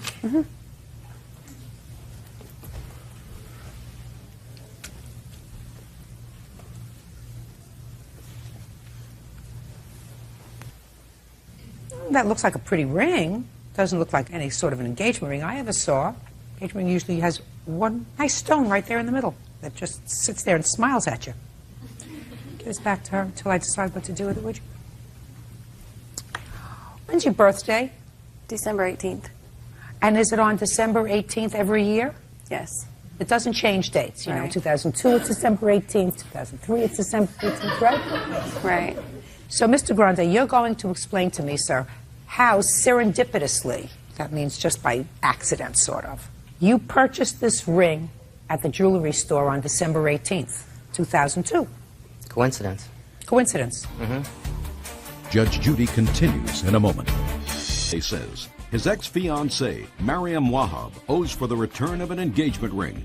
Mariam says the ring was a birthday gift. Tell me what happened when you gave her the ring in December of 2000, December 18th, 2002, or whenever you gave it It's to not her. when I gave it to her, but I'll explain When did you it give to it to her? I took myself, her mother, her brother, and his wife, and my mother out to dinner, and that's when I presented the ring to her. Explain to me how you did that. Well, we sat down before we got the food. I opened the case, showed it to her, and I said, "Will you marry me?" I didn't say happy birthday. I didn't say Merry Christmas. I said, "Will you marry me?" And what did she say? Well, of course, she said yes. I would have thought twice. If she said no, she wouldn't be wearing the ring, right? Okay. Okay, good. So that's how it happened. Correct. And that was on what date, sir? I would say it was about December 20th. And you remember that distinctly? I know it was remember, after her no, birthday, you yes. remember, no, do you remember distinctly exactly how it happened? Yes, I do. We're not talking so long ago, right? No. So you remember that day and that dinner clearly? I do. And you would remember something that happened the day before also clearly. Is that right? I would. Your daughter wasn't born yet, is that right? She wasn't. But the defendant was pregnant at the time. She was due very soon. So she was very pregnant at Sure. the time. So it was an exciting time, and you would remember that time. What did you get for the defendant for her birthday December of 2002, 2 days before you gave her the ring?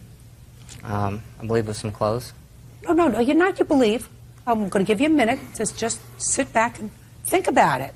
Her birthday, your girlfriend, who's very pregnant, going to have your baby, who you love desperately, who you had bought a ring for, 2 days before you gave it to her, is celebrating a birthday on December 18th.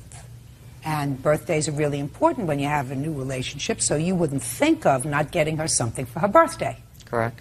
So now I want you to think really hard and tell me what you bought her for her birthday. Think hard. I want you to put on your thinking cap. I believe it was a sweater and an outfit. Was it a maternity sweater or a regular sweater? It was a regular sweater. Was it a maternity outfit or a regular outfit? It was regular.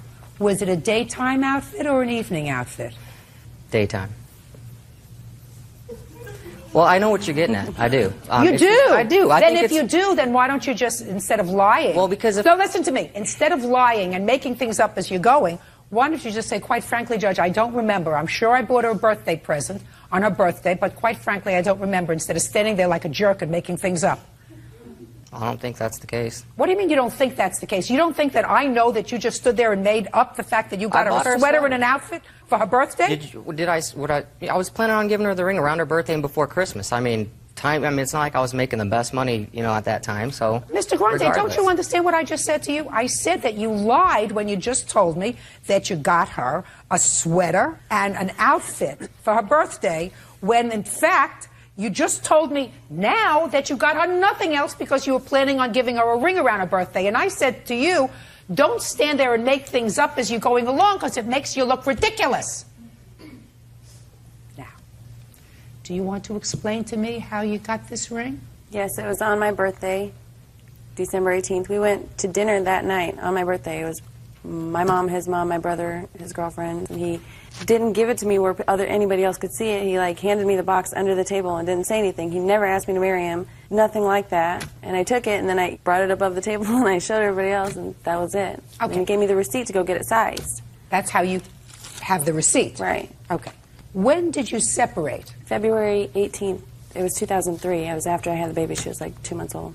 And when for the first time did he ask you for the ring back? He sent me an email probably around December. I'm not sure of the month, but it was a while ago. December of 2000. Can I see? Is that the email? May I have it, please? And he asked me for it back. Oh. It's kind of colorful language, so I can take it. Now, when did you separate, Mr. Grande? She moved out in February. February of what year? 2003.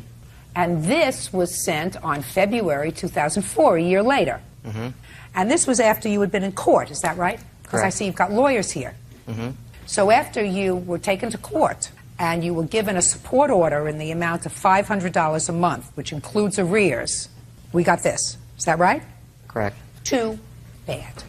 They didn't address I have to make a determination. I'm speaking. I have to make a determination whether the ring that you gave her a year and a half ago was a birthday present or an engagement present.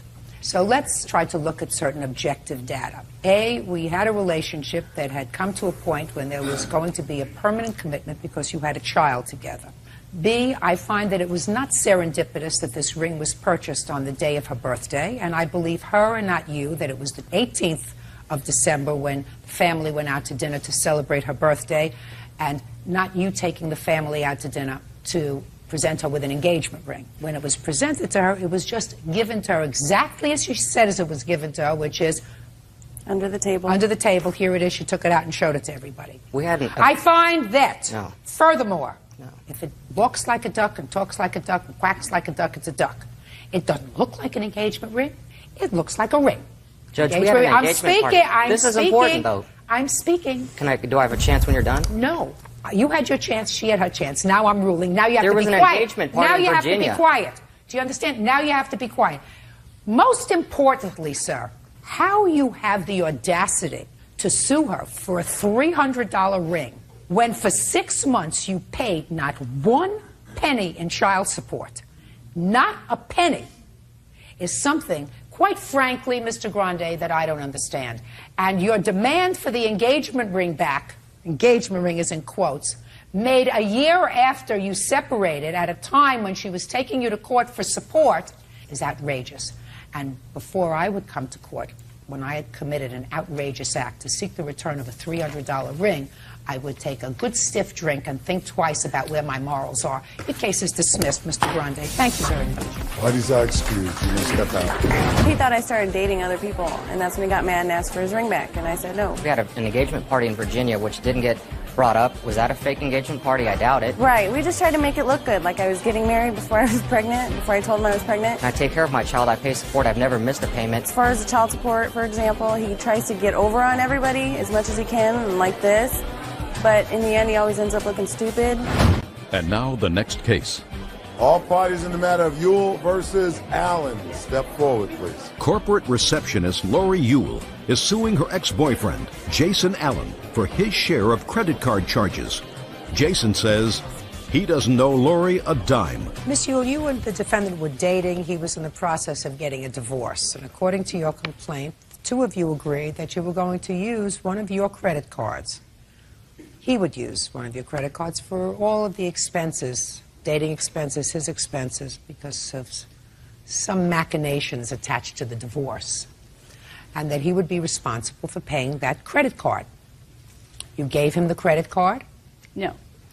You held on to the credit card? Yeah. And according to your complaint, he ultimately, the relationship wound down. You used the credit card, a couple of $1,000s worth of charges on the credit card. He gave you a check for $2,000 to cover the expenses on the credit card, and then he stopped payment on the check. Mr. Allen says that there was never an agreement with regard to the credit card. He gave you the $2,000 to help you pay down your debt, and that when you broke up with him, he put a stop payment on it. That's your defense. That's correct. That doesn't sound very convincing, Mr. Allen. Well, I don't feel that I owe her anything. I didn't ask you what you feel. I just made a statement. The statement was, that doesn't sound very convincing. So I want you to digest that for a moment. When did you meet him? September 3rd, his birthday. And tell me about this arrangement that you made with him with the credit card. When did you first have that discussion with him? Shortly after we were dating, about 2 weeks later, he couldn't use his credit because he paid for like some of the dinners in the beginning, like the first week, and everything was fine. Second week, he couldn't use his credit card. Well, what did he say to you? I want to know what he said to you. He's going through a divorce, and that he couldn't use his credit card because of the whole legal thing or something. So I was like, okay. So we were going to use my credit card. I said, okay. I said, I'm already in enough debt already. I said, so just as long as you promise me you'll pay me back. And he said, oh, yes, I will, because he's going to get some money from refinancing his house that his ex-wife wanted to keep. So $30,000 was going to come his way. And he goes, don't worry, Lori. Well, then I started shopping. Okay, I was buying all the groceries for, almost every day. Was he living with you? Yeah. When did he move in with you? End of September, about. And how long did that last? That lasted till December 10th was when I broke out. So what were you using the credit cards for? Groceries. What else? That's basically it, just grocery shopping, just drinks, beverages, food, meat. Okay. And then you broke up in September. Tell me about the $2,000 check. That he wrote me on the 8th, and it was actually... Can I see the check, please? Yes. And I also have... Here's all the shopping I've done. Okay. So what happened after he wrote you the check for $2,000? I found out he was lying to me 2 days later, and so I thought... What do you mean you found that he was lying to you? He told me he was at...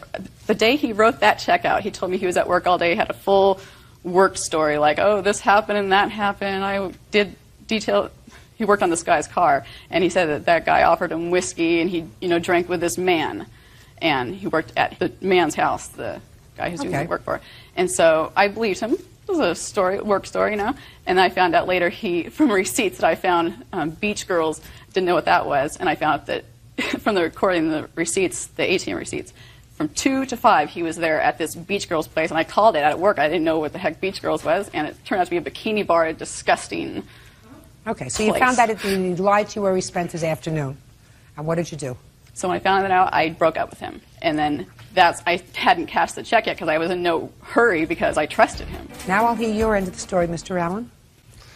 Well, we met September. We started dating. it started getting good. I was involved in a divorce. I even brought my daughter to meet this girl. Let's get to the credit cards. In September, did you tell her that you couldn't use your credit cards? I told her I couldn't use my credit cards. Just a second. And did you tell her that if you used her credit cards, because you had to use somebody's credit cards, if you used her credit cards instead of using yours, you would reimburse her? Did you tell her that? No, I did not. So your intention was for her to use her credit cards for everything without reimbursing her? No, I paid cash. I usually pay cash. A lot of my business, my customers would pay cash. Pay cash for what? For dinners, I would give her cash. For rent, I would write her a check. Well, how many checks did you write her for rent? Probably 3. Can I see them? I don't have those with me. Well, who do you think has them? Well, I just moved from here, from California to New Mexico. I have a lot of things in storage, and I but you have a bank, don't you? Yes, well, that bank is closed. I closed out that account and opened a new one. That doesn't make any difference. You can always get a copy of your checks by merely calling up the bank. And if it's your defense, sir, that what you did was you gave her checks, therefore you don't owe her this money, and you gave her checks for rent and checks for other things, then it seems to me you come here with something equipped with something other than your smile. Do we understand each other? Yes. Judgment for the plaintiff in the amount of $2,000. You don't write somebody a bad check and then come with a baloney story, sir. Doesn't fly. We understand each other? Yes, it does. Out. Parties are excused. You may step out. If my customer wants to go golf, I take them to the golf course. If they want to go to the bikini bar, I'll take them to the bikini bar. It's money business. It was not your normal classy bikini bar. I mean, it was just dirt, scum. She had numerous friends that she would call and say, well, if I need help, I can go to see Rich Dude and he'll give me money and this and that. She's a gold digger. I'm a woman who has a big heart, and I do not use men for money. I wasn't prepared. I didn't come with receipts or check stubs. And I just wasn't prepared. It's a big learning experience for me, and I hope to hell I never meet a guy like him ever again. Ray Surratt is suing her ex-boyfriend, Curtis Vasquez, for the cost of a car and child care. Court come to order. All rise. Have a seat, everyone. Hello, Judge. Case 2195, Surratt versus Vasquez. Thank you. You're welcome. Ms. Surratt, you and Mr. Vasquez were in a relationship for a period of time and have 2 children together. How old are the children? I have a daughter that's 15 and a son that's 8. How long did you and Mr. Vasquez live together, if you did live together? It was a lot of off and on, so I would say maybe a combined time of 8 years. And does your daughter enjoy a relationship with her father? Unfortunately, no. Is that correct? As far as I knew, that she had a great relationship with me. When was the last time you saw your daughter, sir? We spoke just a couple of days ago. You know, she has more time with friends now, but I do speak with her on a frequent basis. Is that right? That's correct. Why don't you wait outside? Okay? Because, Ms. Surratt, I don't believe in, unless it's absolutely necessary, and certainly in this situation, it doesn't sound to me as if it's absolutely necessary to have your teenage daughter as a witness over a couple of $1,000s, which you may or may not be entitled to. Certainly, her father is in touch with her. She said he's in touch with her, which means that they communicate and that they have a relationship. Because I read the complaint and I read the answer, and I have a few basic questions. You're suing Mr. Vasquez, who you haven't lived with in many, many years, but who you share, according to what I've read here, joint legal and physical custody. Is that correct? That is correct, Your Honor. Is that correct? Yes. Is that pursuant to a court order? Yes. And when was that court order made? I have a copy of it, so I can tell you. 2011, Your Honor. 2011. Was there a trial, Mr. Vasquez? There was a trial, Your Honor, yeah. Were you represented by counsel? I represented myself. And what about the plaintiff? Did she have a lawyer? She did, Your Honor. I'd like to see a copy of that order. It was from 2017. Well, there was one in 2011. This is the original one. It hasn't changed since then. We have parenting and legal custody and a child support order, which is separate. Oh, so the 2016 order, the ex parte order, originally granted Mr. Vasquez custody of the children. Yes, you were the respondent in that case. said on October 28, 2016, petitioner, that is Mr. Vasquez, filed a motion to establish custody and parenting time. The petitioner, that is Mr. Vasquez, seeks joint legal and physical custody. The petitioner also sought an order granting sole legal custody of the children based upon the allegations that his daughter was watching his son without supervision for extended periods of time and that his daughter was not attending school. Child Protective Services did an investigation and actually found that you were not sending your daughter to school. Correct. And she was staying home and she was babysitting. Okay. Would you tell me, without my having to go through this whole thing, was there a child support order entered? Yes. Ultimately the children remained with you? Correct. The final order. And what was the child support order? The child support order initially was $93 a month. I think I have a copy of it. And then to increase based off cost of living adjustments every year. Is that $93 a month for both children? For both children. Okay. Yes. The order was ultimately increased. How much do you pay in child support now, sir? $230 a month, Your Honor. I'm sorry, that's not the order. Well, I asked how much you pay. Were you ever in arrears of payment? I was at one point, and then I caught up, so I've been caught up. Well, they're catching up, so that $230 may be partly arrears. What is the order? Oh, I'm completely caught up with my child support. So the current order that you're paying is $230 a month? Yes, Your Honor. Okay. This is what you're suing for. It is your claim that Mr. Vasquez agreed to pay half of certain sporting fees that the children had that are not contained in the child support order, and he didn't. So you're suing him for that, and he says that you never had such an agreement, that you enrolled the children in sporting activities, and then came to him and said, do you owe me half? Am I reading that correctly? Your Honor, that's correct. That's your position? That's correct, Your Honor. Okay, so let's move on to the plaintiff's position that you wanted to change the child support order to not what he was paying, but what he was paying, and half of their sporting activities.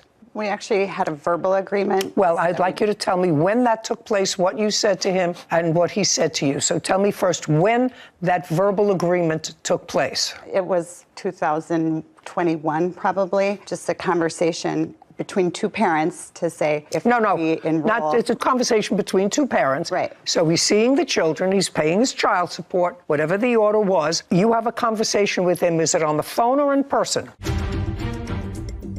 Desiree Surratt claims her ex-boyfriend, Curtis Vasquez, owes for the cost of a car and childcare. Curtis is countersuing for car repairs and vacation expenses. Tell me first when that verbal agreement took place. It was 2021, probably, just a conversation between two parents to say if we enroll. It's a conversation between two parents. Right. So he's seeing the children, he's paying his child support, whatever the order was. You have a conversation with him. Is it on the phone or in person? No, in person. At your home? Yes. Okay. And tell me about the conversation. What did you say to him and what did he say to you? I don't remember the exact words, but... Well, that's why we bring these things quickly, because now it's 2 years later. Yeah. Right. So it was basically, well, he wants to play this sport, Angelina wants to do track, this is how much it's going to cost, and his response was just, okay, let me know how much it is, and I'll pay half. Okay. Yeah, no, that's not quite correct. We don't have just conversation. We don't have any conversation at all. We communicate via text, and I rarely get a response. I've taken care of... Just a second. We're talking about this one instance. Okay. She said that you had a conversation with her where you agreed to pay half of their sporting events. Based on that, I assume that you enrolled the children in the sporting events, paid the fee, and then said to him, this is your half. And he said, I'm not paying that half. That's not correct, Your Honor. I didn't agree to pay half. No, I'm not saying you agreed to pay half. That's what her position is. I actually enrolled my son into soccer. When? It was this summer in July. And he was supposed to go for a month, and she took the kids out of the state without my knowledge for an extended vacation. And so I didn't have her pay half of that. And when she came back, she wanted to make that up to him. But that's without my knowledge.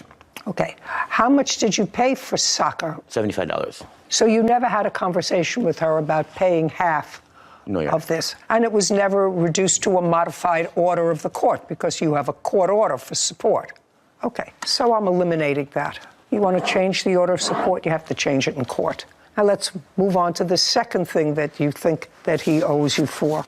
Cell phone. Let's hear about the cell phone. He opened a cell phone account for my daughter. When? I don't know when it was. When did you open a cell phone account, sir? About 7 years ago. And he paid it? He opened an account and he Either paid it? him or his dad. It was a business account. I don't care. I don't know You if he didn't paid pay it. Correct. You didn't pay it. So your daughter has had a cell phone for the last 7 years. Mm-hmm. Okay. And you didn't see the bills for it? Correct. Okay, so he paid it. Somebody paid it, yes. Yeah. He paid it. I paid it, Your Honor. You didn't pay it? Correct. Okay. So now you want money for a cell phone. For what? Just for the last 6 months that I paid, I never agreed to, so I'm just asking for Then half take of the that. phone away. Well, she's 15, she's got I a understand job, that. I understand that. Who bought her the phone? I bought the phone. Okay. And how many years ago did you buy the phone? It was about 1.5 years ago. Okay. And it was paid for on his plan? No, I paid for the phone cash. No. The bills, ongoing bills, were paid for by him and the phone that you bought her 1.5 years ago, because you said you've been paying the bills for 6 months. Yep. Is that correct? Whitney, didn't you say I've been paying the bills for the last 6 months? Yes. Correct. Well, so when you first got the phone for a year, he was paying the bills. Correct. Right. Yes. Well, he was paying the bills for 7 years, but certainly after you bought the phone. But prior to that, she had a different phone. She had to have had a different phone because he was paying the phone bills for 6 years. Who bought that phone? I don't know. Your Honor, I purchased that phone. It was the iPhone XR. Okay. So you bought the first phone, you bought a second phone. Very nice. And he paid the bills, the phone bills for 6 years, and you paid it for the last 6 months. It's not part of a court order. If you agreed to do that, you agreed to do that. What are you getting courts involved for? I never agreed to pay the cell phone. Well, he never agreed to pay his cell phone when she was 13 or 12. Your parents. He paid it for a long time. Now you're paying it. What do you do for a living, sir? I'm a realtor. You work in a family business? Absolutely. Tell me about the family business. It's children first and foremost, what's best for them. No, the family business, sir. Oh, the family business. You're in real estate. Is it a family business? It is not a family business. It's just yours. And you've been in real estate for how long? For about 3 years now. And prior to that, I was in sales. That is a family business, and it's real estate marketing. That's a family business. That's a family business. You're not involved with that anymore. You still are? Yes. Who owns that business? Dad. Your father? He does, yes. How many employees do you have? Just about 10, Your Honor. So your father employs 10 people and you're one of them? That's correct, Your Honor. And what does your father pay you annually? Oh, it's commission only, so no benefits. And in the other real estate operation, do you have your own office or do you operate out of your father's office? My own office. Where? In Maple Grove, Minnesota. Do you have any employees? I don't. So you work for your father on commission and yourself? Commission only as well in the real estate market. Okay. Did you file tax returns last year? No, I did not. Is there any reason for that? Just late. Just over. You're late. You're a year late. Yeah. What about the year before? Did you file tax return? Yes, I did. Yes, I did, Your Honor. And how much did you declare as income the year before last? It's like 55, I think. 55,000, yep. Okay, so phone bill, I've taken care of the phone bill. You paid it for her, fine. And if you don't want to pay it anymore, let her get an after-school job and pay for her own phone. Now, the next thing that you're suing for is, according to your complaint, you had a car that you weren't using. Mr. Vasquez has a father who wanted a car. It is your claim that Mr. Vasquez, without your permission, sold the car, your car, to his father for $700, and you didn't get any of that money. Correct. Mr. Vasquez says his father was going to buy the car. He drove it. He didn't want to buy it because it had issues, and it's sitting in his father's driveway waiting for you to come and get it, and that he never got $700 from his father for the car. That's his position, correct? No, there's a correction. I did get $700 and paid him back the next day because the car broke down within a day. Because what? It broke down within a day. Okay, so you did sell it to him? Yes. We were in the middle of the transaction. He paid for the car at the office, which is about 10 miles away from home. And while driving the car home, it broke down. So we hadn't received the title or anything, so I returned the money. Desiree Surratt has accused her ex-boyfriend, Curtis Vasquez, of selling her car without her permission. Curtis claims he refunded the money, and she can take the car back. Okay, so you did sell it to him? Yes, yes. We were in the middle of the transaction. He paid for the car at the office, which is about 10 miles away from home. And while driving the car home, it broke down. So we hadn't received the title or anything, so I returned the money. Is the car still titled in your name? Yes. So go get it. I don't want the car, no. Well, it's your car. It's titled in your name. Yes, but apparently I have text messages showing he sold the car without my permission. Whether he did or not, well, he can't sell the car because title never transferred. Right. And he's saying you can go and get the car. It's sitting in the driveway. His father doesn't want it. Title didn't transfer. He didn't get money for the car and keep it. It was a sort of silly transaction because what you are suggesting is he should have said to his father, that's it, it was sold, it's sold as is. You can't have your $700 back. Right, and my understanding is that his dad, through a conversation that I had with his dad did not get the money back. You can't tell me about the conversation. If you have text messages between them, I would like to see them. I do, yes. So there's those text messages. And I also have several text messages where Curtis agrees to pay me the money and also telling me the This car is ran Desiree. Curtis said you would take possession of the Kia, but I asked about the title. Big Curtis, is that your father? Your Honor, yes, it is. Okie dokie. Mr. Vasquez, your father says that he gave you the money. That's correct. And that it certainly wasn't a day, because 2 weeks later, he writes back, sorry, not good at checking my text. If we could arrange for me to get the title while you were here, that would be awesome. That's 2 weeks later. Your father didn't say to her, he gave me the money back. He said, I want the title. That's 2 weeks later. So the story you just gave me was a whole lot of who shot John. Well, Your Honor, there's just one thing that we need to clear up right away is that it was never sold without her knowledge. Just a second. Now what I'm asking you, sir, I'm saying that your original story to me was that I sold my father the car with her agreement. That's what you say here, for $700. He gave me the $700, but am I correct, Whitney, that the car broke down the next day? He said the car broke down within a day. Within a day, and so you gave him his money back. Well, that's not what your father says here, sir. That's not what your father says here. I went back and forth with him for days, but I gave him his money back. No, what you told me was a lie. You told me it broke down the day you gave him his money back. The initial conversation she had was May 9th. And then May 16th, she's having a conversation with Big Curtis. That's your father. Mm-hmm. Sorry for not checking my texts. Can you get me the title? Which means 2 weeks later, he wanted the title. And then your father says about you, Curtis owes me big time money, and I can't get money from him either. That's your father. Oh, yeah, that's yes. correct, Your Honor. Big Curtis says to her, can you tell me what problem does Curtis have that caused him to spend massive amounts of money in such a short period of time? She answers, drugs, alcohol, gambling, he's a functional addict. He even got around $40,000 and he blew every penny. So the $700 you gave him for the car, I'm just going to file a small claims. For whatever reason, he's refusing to give it to me. It's not your fault that he stole the money from me. Just FYI, I have no issue giving you the title. Okay. So far, he owes you $700 for the car. And then we're finished. Get Big Curtis the title. Mail it to him. He sends you his address. Yes. Okay? Yes. Great. Now you have a counterclaim, Mr. Vasquez. Yes, Your Honor. I have some evidence I'd like to present. Give me all that nonsense. You say that the plaintiff canceled a vacation trip. You made plane arrangements to take your children somewhere, and she took the children out of state. And car repairs that you gave her money for, car repairs, $250. I helped her repair her car and spent $250 on parts. When was that? That was the car in question that we were just talking about. Okay, you planned a trip to Portugal in August of 2022. That's correct. Airplane tickets. Where'd you get the money for all that? My parents helped me with the purchase of the kids' tickets. Why? Because I couldn't afford all of them. Who was going on the trip?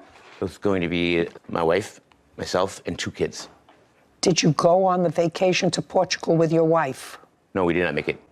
You did not make it. Correct. Why? Because she is responsible of... No, not her. Not with your 2 kids. Did you go with your wife? No, I didn't. Why? I didn't want to go without the kids. It was the whole purpose was to bring the kids to see the grandparents. Does your wife work? Yes. What kind of work does she do? She's a bartender.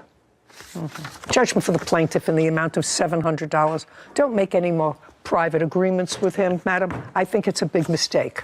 I agree. We're done. Your counterclaim's dismissed. We're Your Honor. finished. Thank you. We're I finished. had one more. I just ruled that your counterclaim is dismissed. Your Honor. You're finished. I have very little to say about that case, very little thoughts, except that Big Curtis, the defendant's father, doesn't like him. I didn't get to read the messages, but Clearly. I'll He take said, your what word is he for it." doing with all the money? You know, my initial reading of that case was, maybe she's being unreasonable. She's really not being unreasonable. Yeah. I have a feeling there's not a lot more to little Curtis than we were able to see Yes, today. I agree. That his father, Big Curtis, Has seen, understands. yeah. Previously on Judy Justice. Each one of you are claiming that the other is guilty of harassment and false police reports to the Child Welfare Administration. The whole bad feeling between neighbors started because of a parking space. She parked very close to my car, as you can see on the picture. She started parking close to me like that. She asked you to move. Your response to her was, it's a public street, I'll park where I want to park. I'm not sympathetic with you. You called Child Protective Services based on... She yelled at her daughter to get down, or next time she does it, she's going to beat her up, and then we heard break your neck. And she says, hey, get off the couch right now. I'm going to beat you up. Stop playing. Okay, I'm going to break it. Oh, she says, you're going to break your neck. She didn't say, I'm going to break your neck. She said, you're going to break your neck. After she threatened to beat the child up. I still think that that's a little bit of overkill, Miss Jackson. Let's go further. And now, the conclusion. Lynette Hernandez is suing her neighbors, Pamela Jackson and Ashley Jackson, for filing false CPS reports and defamation of character. So the first 2 times that you called Child Protective Services, I think that they were iffy. And I believe, you know, if you see something, say something. But this comes from a different place. All right. A police officer. Don't speak. I don't care what a police officer said to you, actually. I really don't care. You say that she called Child Protective Services in April. April 7th. Just a second. So Child Protective Services responded to a call on April 7th. And what was the gravamen of that call? Somebody was complaining that what? Do you know? Yeah, she told Not she. Somebody was complaining. Somebody was saying that I had a knife, a child, and that I was kicking her car. The same thing she told the police officer the first time. Then whenever she came inside of my house, the CPS worker... Just a second.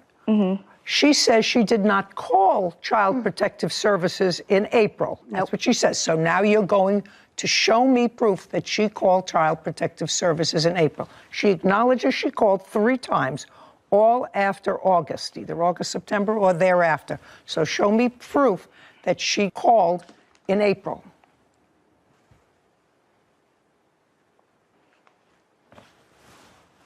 Just tell her to press play. Press play at the bottom. All these in Galveston knew how to take care of their men, they wouldn't be paying her to take care of them. She's very proud of this.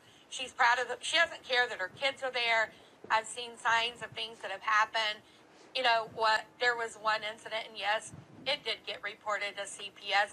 Yes, there's a video out there. Now I'm going to have to go find the video where one of the guys that comes out giving her money, the daughter is sitting there kind of grabbing herself money, almost like something happened. So it's almost like Lynette actually pimped out her own daughter. What kind of mother is going to A, have do her prostitution in front of her kids, and B, allow them around her daughter? How did you get this audio? She posted that on TikTok. And the first time that they came, April 7th, CPS, they told me that those were the allegations that were made.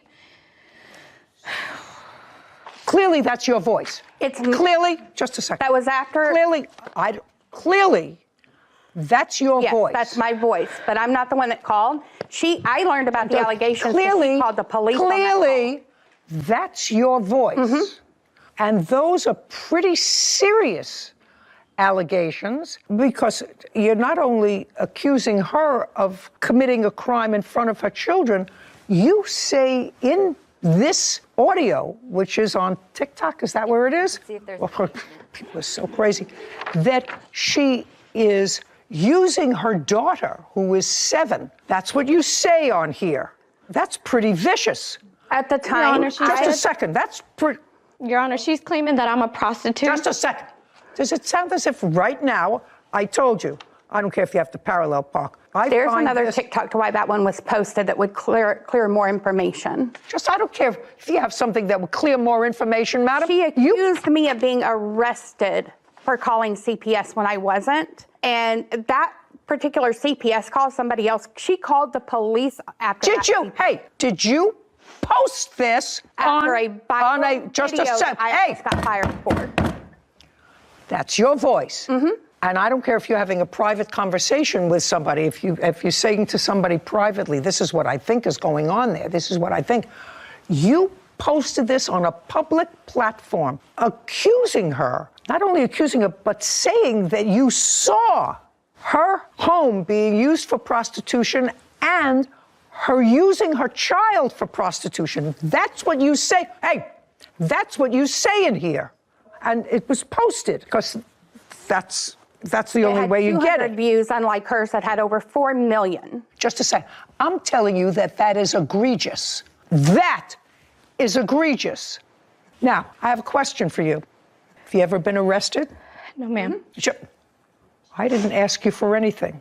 Have you ever been careful? Have you ever been arrested? No, ma'am. If you haven't been arrested, you couldn't have been convicted of a crime. You have 2 children. How old are they? 7 and 8. Who do you work for? I'm a home health caregiver for a company. You work full-time?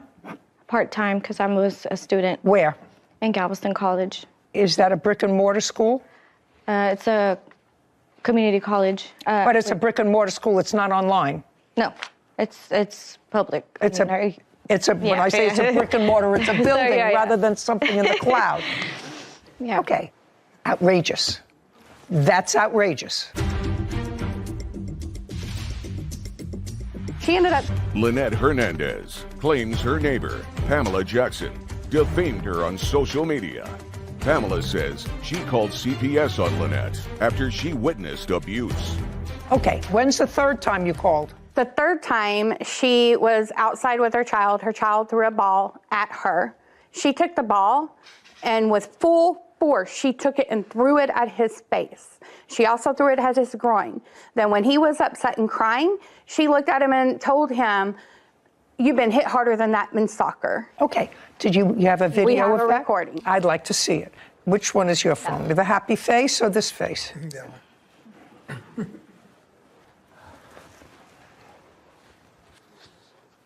Here's the one where you can see him being hit in the groin. And then there's another one, too. Thank you.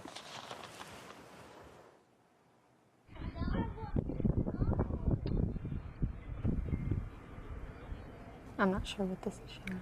Well, she's playing ball with her 2 children out in the front. Looks like a big beach ball. Oh, that.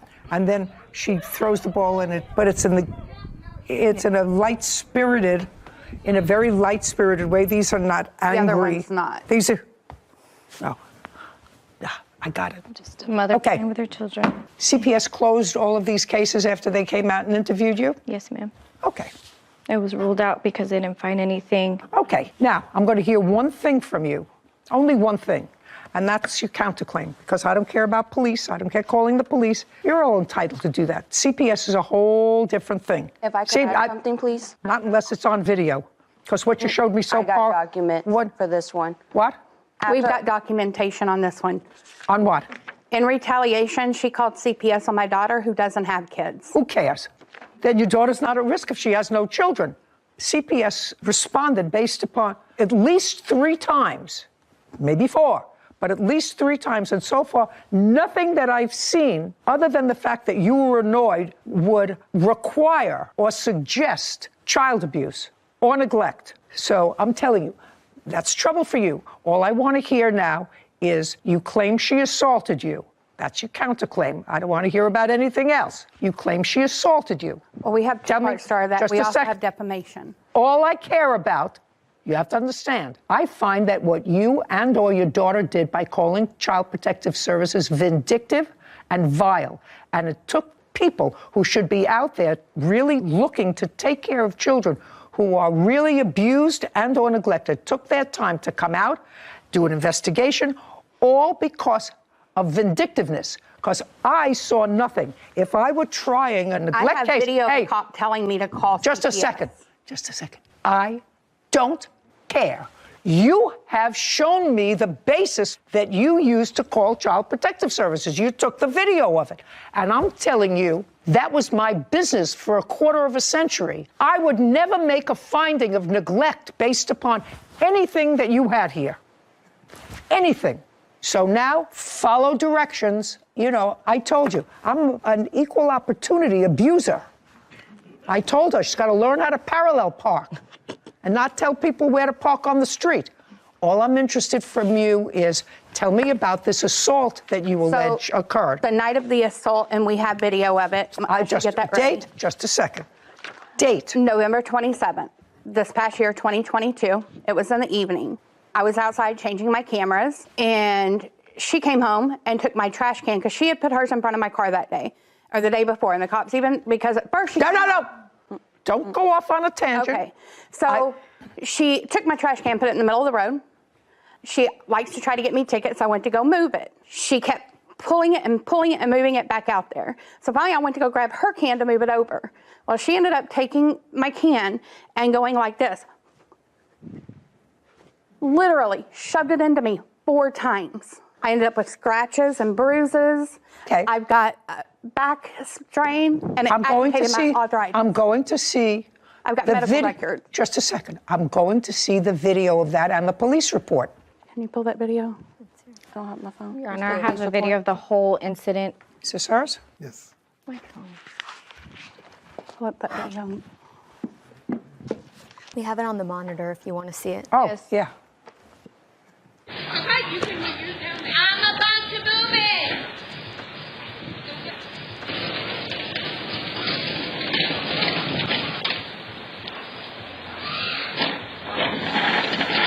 Let me park my car. Let me park my car. You can keep that parallel park. Why do you want to go? I don't give. Let me park my car. That's another accident. Say, lady, you go to the neighborhood. You go to the neighborhood. You know what the neighborhood's all about. Why are you? You want me to hit you? I want you to go to jail.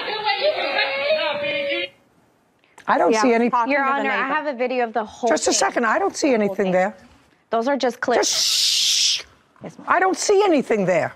Miss Jackson, I see 2 ladies fighting over the trash cans. I don't see her assaulting you. It was the trash can she got me with. I don't see it. I don't see her going like this into you 4 times. I don't see that. I don't see it. Now I'll look at a police report. That's your video. Do you see her shoving a trash can into 4 times? You can see that they come together with both trash cans, but not much more. Stupid. People acting stupid.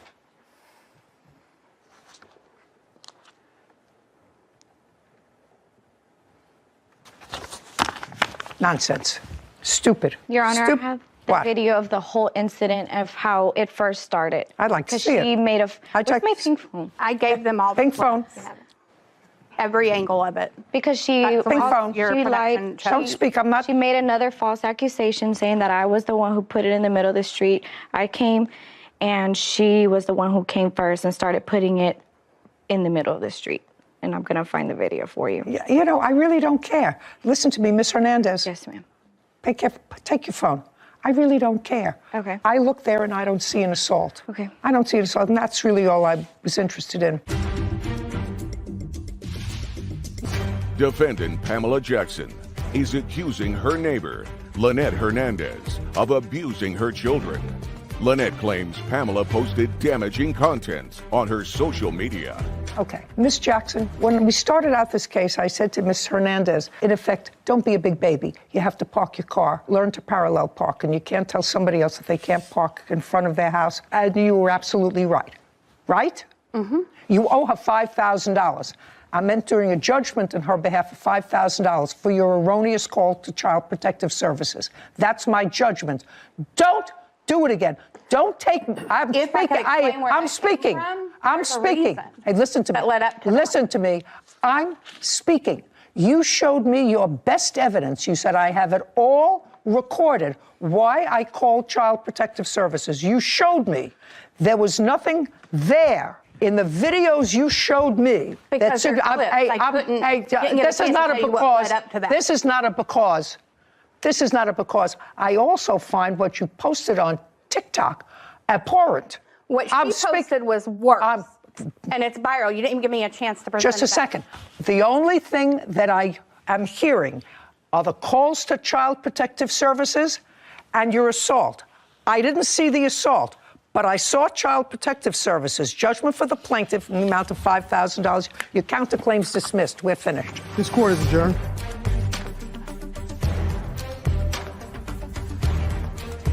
I overheard a lot more than what was, and saw a lot more than what was being shown. I got justice because you shouldn't waste resources, on something, on accusations, sick and false like that. I wouldn't have all these cameras if she wasn't constantly harassing me, calling the police on me. Everybody gets along except her. She's the problem. She wants to become TikTok famous. When she realized her videos of defamation against my mother was getting a big hit, she was like, okay, I'm gonna keep this on. I'm not trying. It just happened. We've tried to ignore her. She's the one that keeps doing it. There's been things that she's done and it's just all out of pettiness. Wait for the police to finally arrest her. Thank you, Judy Justice. So I have two comments. Okay. Because we've had lots of cases with regard to parking spaces, parking in the street, and that sort of stuff. And how neighbors start off wrong, usually because of something. This was a car thing. But you have to be sensitive to the limited resources of people who are supposed to protect children. And if you keep calling them over nonsense because it really emanated from a parking space, you touched my car, it's parked too close, that's not a tool. Yeah. That's not a tool. And we have to fortify that statement that it's not a tool to call a governmental agency that has limited resources because somebody's bumping into your car. Yeah. And there are ramifications of posting that sort of stuff without any modicum of proof, just because you're making up this. I was pretty outraged listening to that as well, hearing, like you had said, I could speak to a friend or a family member at home and say, I've seen some weird things about my neighbor, I'm not sure if something weird is going on there, but those were concrete, seemingly factual statements that she was making about her neighbor that were inaccurate and, like you said, had no basis. If true, she belongs in jail, which is not true. No. In my judgment, just the limited contact that I had. They both behaved badly. I was talking about this Gen, whatever it is. Oh, us Gen Z. You realize that's my generation as well. Yeah, yes, it is. So, go easy on us. Remember who raised us. Yes, I know. Yeah. Probably part of it was us. But I heard a really funny story. We were talking about this entitlement, young people in entitlement. And one of my friends said, I went into a store, where they usually have one shoe out, and if you want the other one, you have to ask a sales associate to please get you the other shoe to prevent people from walking out with two shoes. So he went over to the sales associate. The place was relatively empty. He said to the sales associate, could I get the mate of this shoe? And this kid, who was about 25, 28 years old, looked like a schlump. His response to him was, why me? Why me? Why did you ask me? There are 4 other sales associates here who could get you the other shoe. Why did you pick me? Bizarre. I'm praying for some sort of a miracle for this generation, some sort of an awakening. Anyway. There's some good ones in the generation that might just save us. There are some great ones. So. Just a minute. There are great ones. There are great ones. But there's a very unfortunate thing because neither one of these two people are moving. Yeah. Kamar Jalil is suing his former roommates, Katie Calderon and Amante Nepomuceno, for rent and the cost of 2 cats. Court come to order. All rise. Have a seat, everyone. Case 2170, Jolie versus Calderon Nepomuceno. Thank you. You're welcome. Oh, my goodness. Calderon. Hello. What's your first name? Amante. Amante. Yeah. Good. It's much easier than your last name for me to pronounce.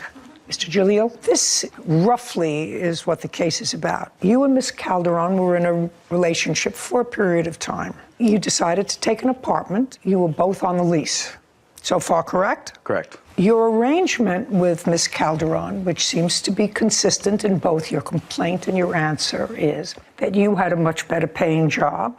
She was going to provide the food and some other stuff for the house, and you were going to be covering the rent when you lived together, which you did. Correct. There came a time when Armante, who was a friend of yours, came to live with you. According to you, he was going to help out with the rent. Correct. He came, he lived with you, he helped out with the rent for maybe a period of time, and then he helped himself to your girlfriend. Correct.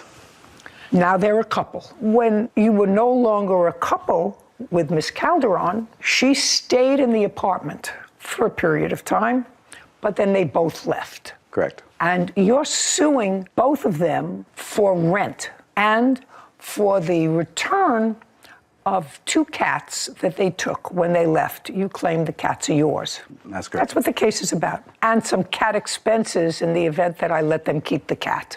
Cats. 2 cats. So when did you and Miss Calderon sign a lease together? We signed the lease together at the end of July with the landlord present. July of 2022? July of 2021. Correct. And it was for a year? Correct. And you had a job working for whom, sir? I worked for a company called Steris. What do they do? They provide medical equipment to hospitals all over the world. How long have you been working for them? I'm going to have 8 years under my belt this year. And when you moved into the apartment in July of 2021, what kind of work was Miss Calderon doing? At the time, she was working at an animal hotel. It was a pet daycare boarding facility. Okay. Were you an hourly employee? I was an hourly employee. And I am correct that when you moved in July, your arrangement was that you were going to pay the rent. That was the arrangement. Correct. When did Armante come to live with you? About August to... That's right. Correct. Shh. He... Just... Amante was going to be our 3rd roommate. You mean 1, 2, 3? Correct. Well, you're not roommates, really. You and the defendant, Miss Calderon, were not roommates. You shared a room. We shared a room and... And Armante was going to live where? In another room. And what was your arrangement with Armante with regard to paying rent? We would split the rent 3 ways. Is that correct? Yes. And how much was your share of the rent? I would say approximately $927. How long did you live there? I was there when they signed the lease. I watched it all happen when they signed the lease. I came in, they signed everything. Well, you didn't sign the lease. I did not. But you were there from the beginning? Yes. And it was your agreement with the plaintiff that you would pay 1/3 of the rent? Yes. Great. We asked the landlord Okay, so, hey, try not to hold each other's hands. Let's do the coochie someplace else. So you agreed with the plaintiff that despite the fact that you were not on the lease, you were going to assume the responsibility of 1/3 of the rent, $927. Yes. So you moved in July, August, September, October, November, December, January, February, March. You left in April? Yeah. So you were there for 9 months? Yes. Did you pay rent for the 9 months? Yes, ma'am. Is that correct? He paid rent for about the 7.5 months. Okay. And then you left? Yes. Why did you leave? I decided to leave because he decided to go to another place he was offered. So what do you mean he decided to go to another place? He got a place from his grandparents in another city. So I couldn't hold down the rent with her.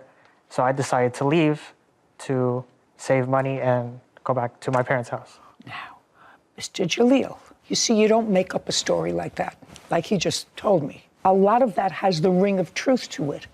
Where are you living now? My grandparents' house in an in-law unit. So when did you tell them that you were going to a different place? In March. When did you leave? I left in July. Did you let him know that you were staying until the end of the lease? I what? I discussed with them that I would be leaving, but I would stick around to help them find either a different location or even suggesting that we all went back to our respective families just to, call it. Mr. Giglio, this isn't working for you. I have to tell you something, sir. This case is not working for you at all. And it's only because Mr. Amante is very direct with me that you're suing them for $10,000. Where does that come from in your mind? Your agreement with her was you were going to pay the rent. You were never out of pocket. Your agreement was you were going to pay the rent. He paid his rent when he was there. He paid his 1/3. You then told them you were leaving. That's a whole different story than what you wrote in your complaint, Mr. Giglio. Do you understand? Correct. It's a whole different story. So, at best, Armante would owe you for 3 months' rent if they just left. But you told them that you were leaving. Now, when did you find out that they were a couple? I found out at the end of April. Were you all living together? Yes. So you just had 2 months left to the lease. So he was paying you. He paid you in March. You had May, June. You signed the lease in July. So it was over at the end of June, June 30th. It would have been over at the end of July, Your Honor. Well, she doesn't owe you any money for rent. At most, he owes you 2 months' rent. Tell me why you left. My job doesn't pay that well, so I decided to go back to my parents' house. When you took this apartment, this expensive apartment that was almost $3,000 a month rent, had you had a discussion with Armante about moving in with you before? Yes. Okay. Mr. Giglio, I'm reading your complaint because something wasn't registering right with me. You say you moved into the apartment together in August of 2021. Then you go through a whole bunch of stuff about a cat and then another adopted cat. You said in October we adopted a second cat.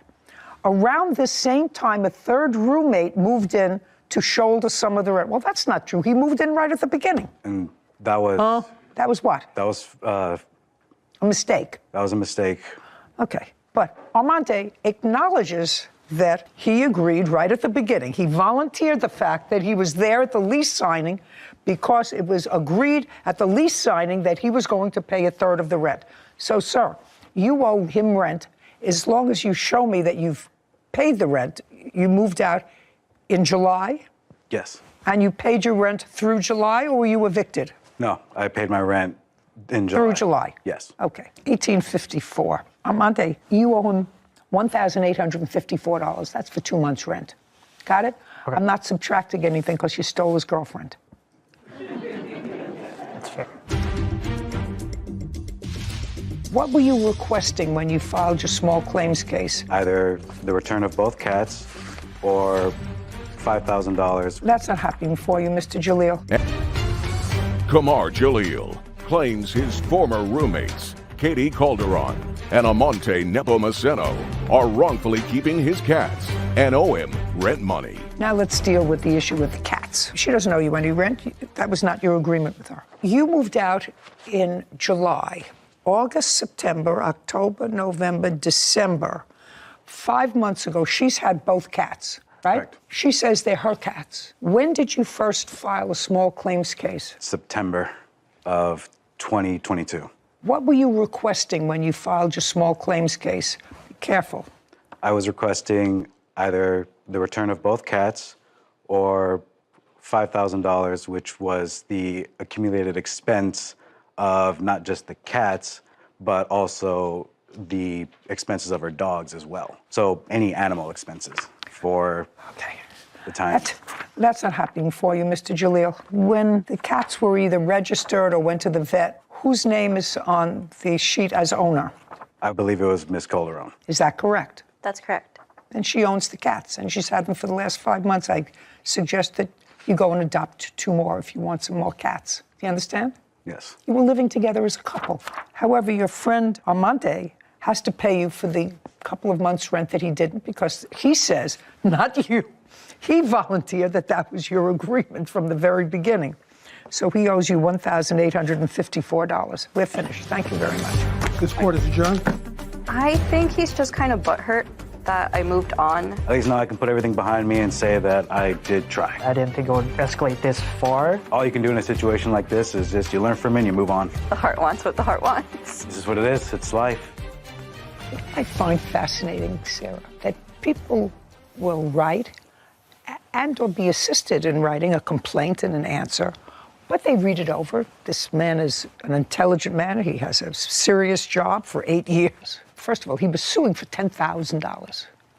Come up with that money. $5,000 for the cat's expenses, ridiculous. But his complaint had really nothing to, even the timeline. As your clerk, I know that is a pet peeve of yours when I don't understand. they don't match up. If you're going to tell a lie, at least tell a consistent lie. Right. I think the right thing happened. I think the defendant friend admitted himself that he owed the rent, and that was great, even though he probably should have just kept his mouth shut. Had not said, I was there when the lease was signed. This was always our agreement. Yeah. I was going to be the but third. He was honest, which we always appreciate, and so I think the right thing. So I think he needs to, like you say, put a period, move on. Move on. Anyway, all happy, and they look happy. They couldn't keep their hands.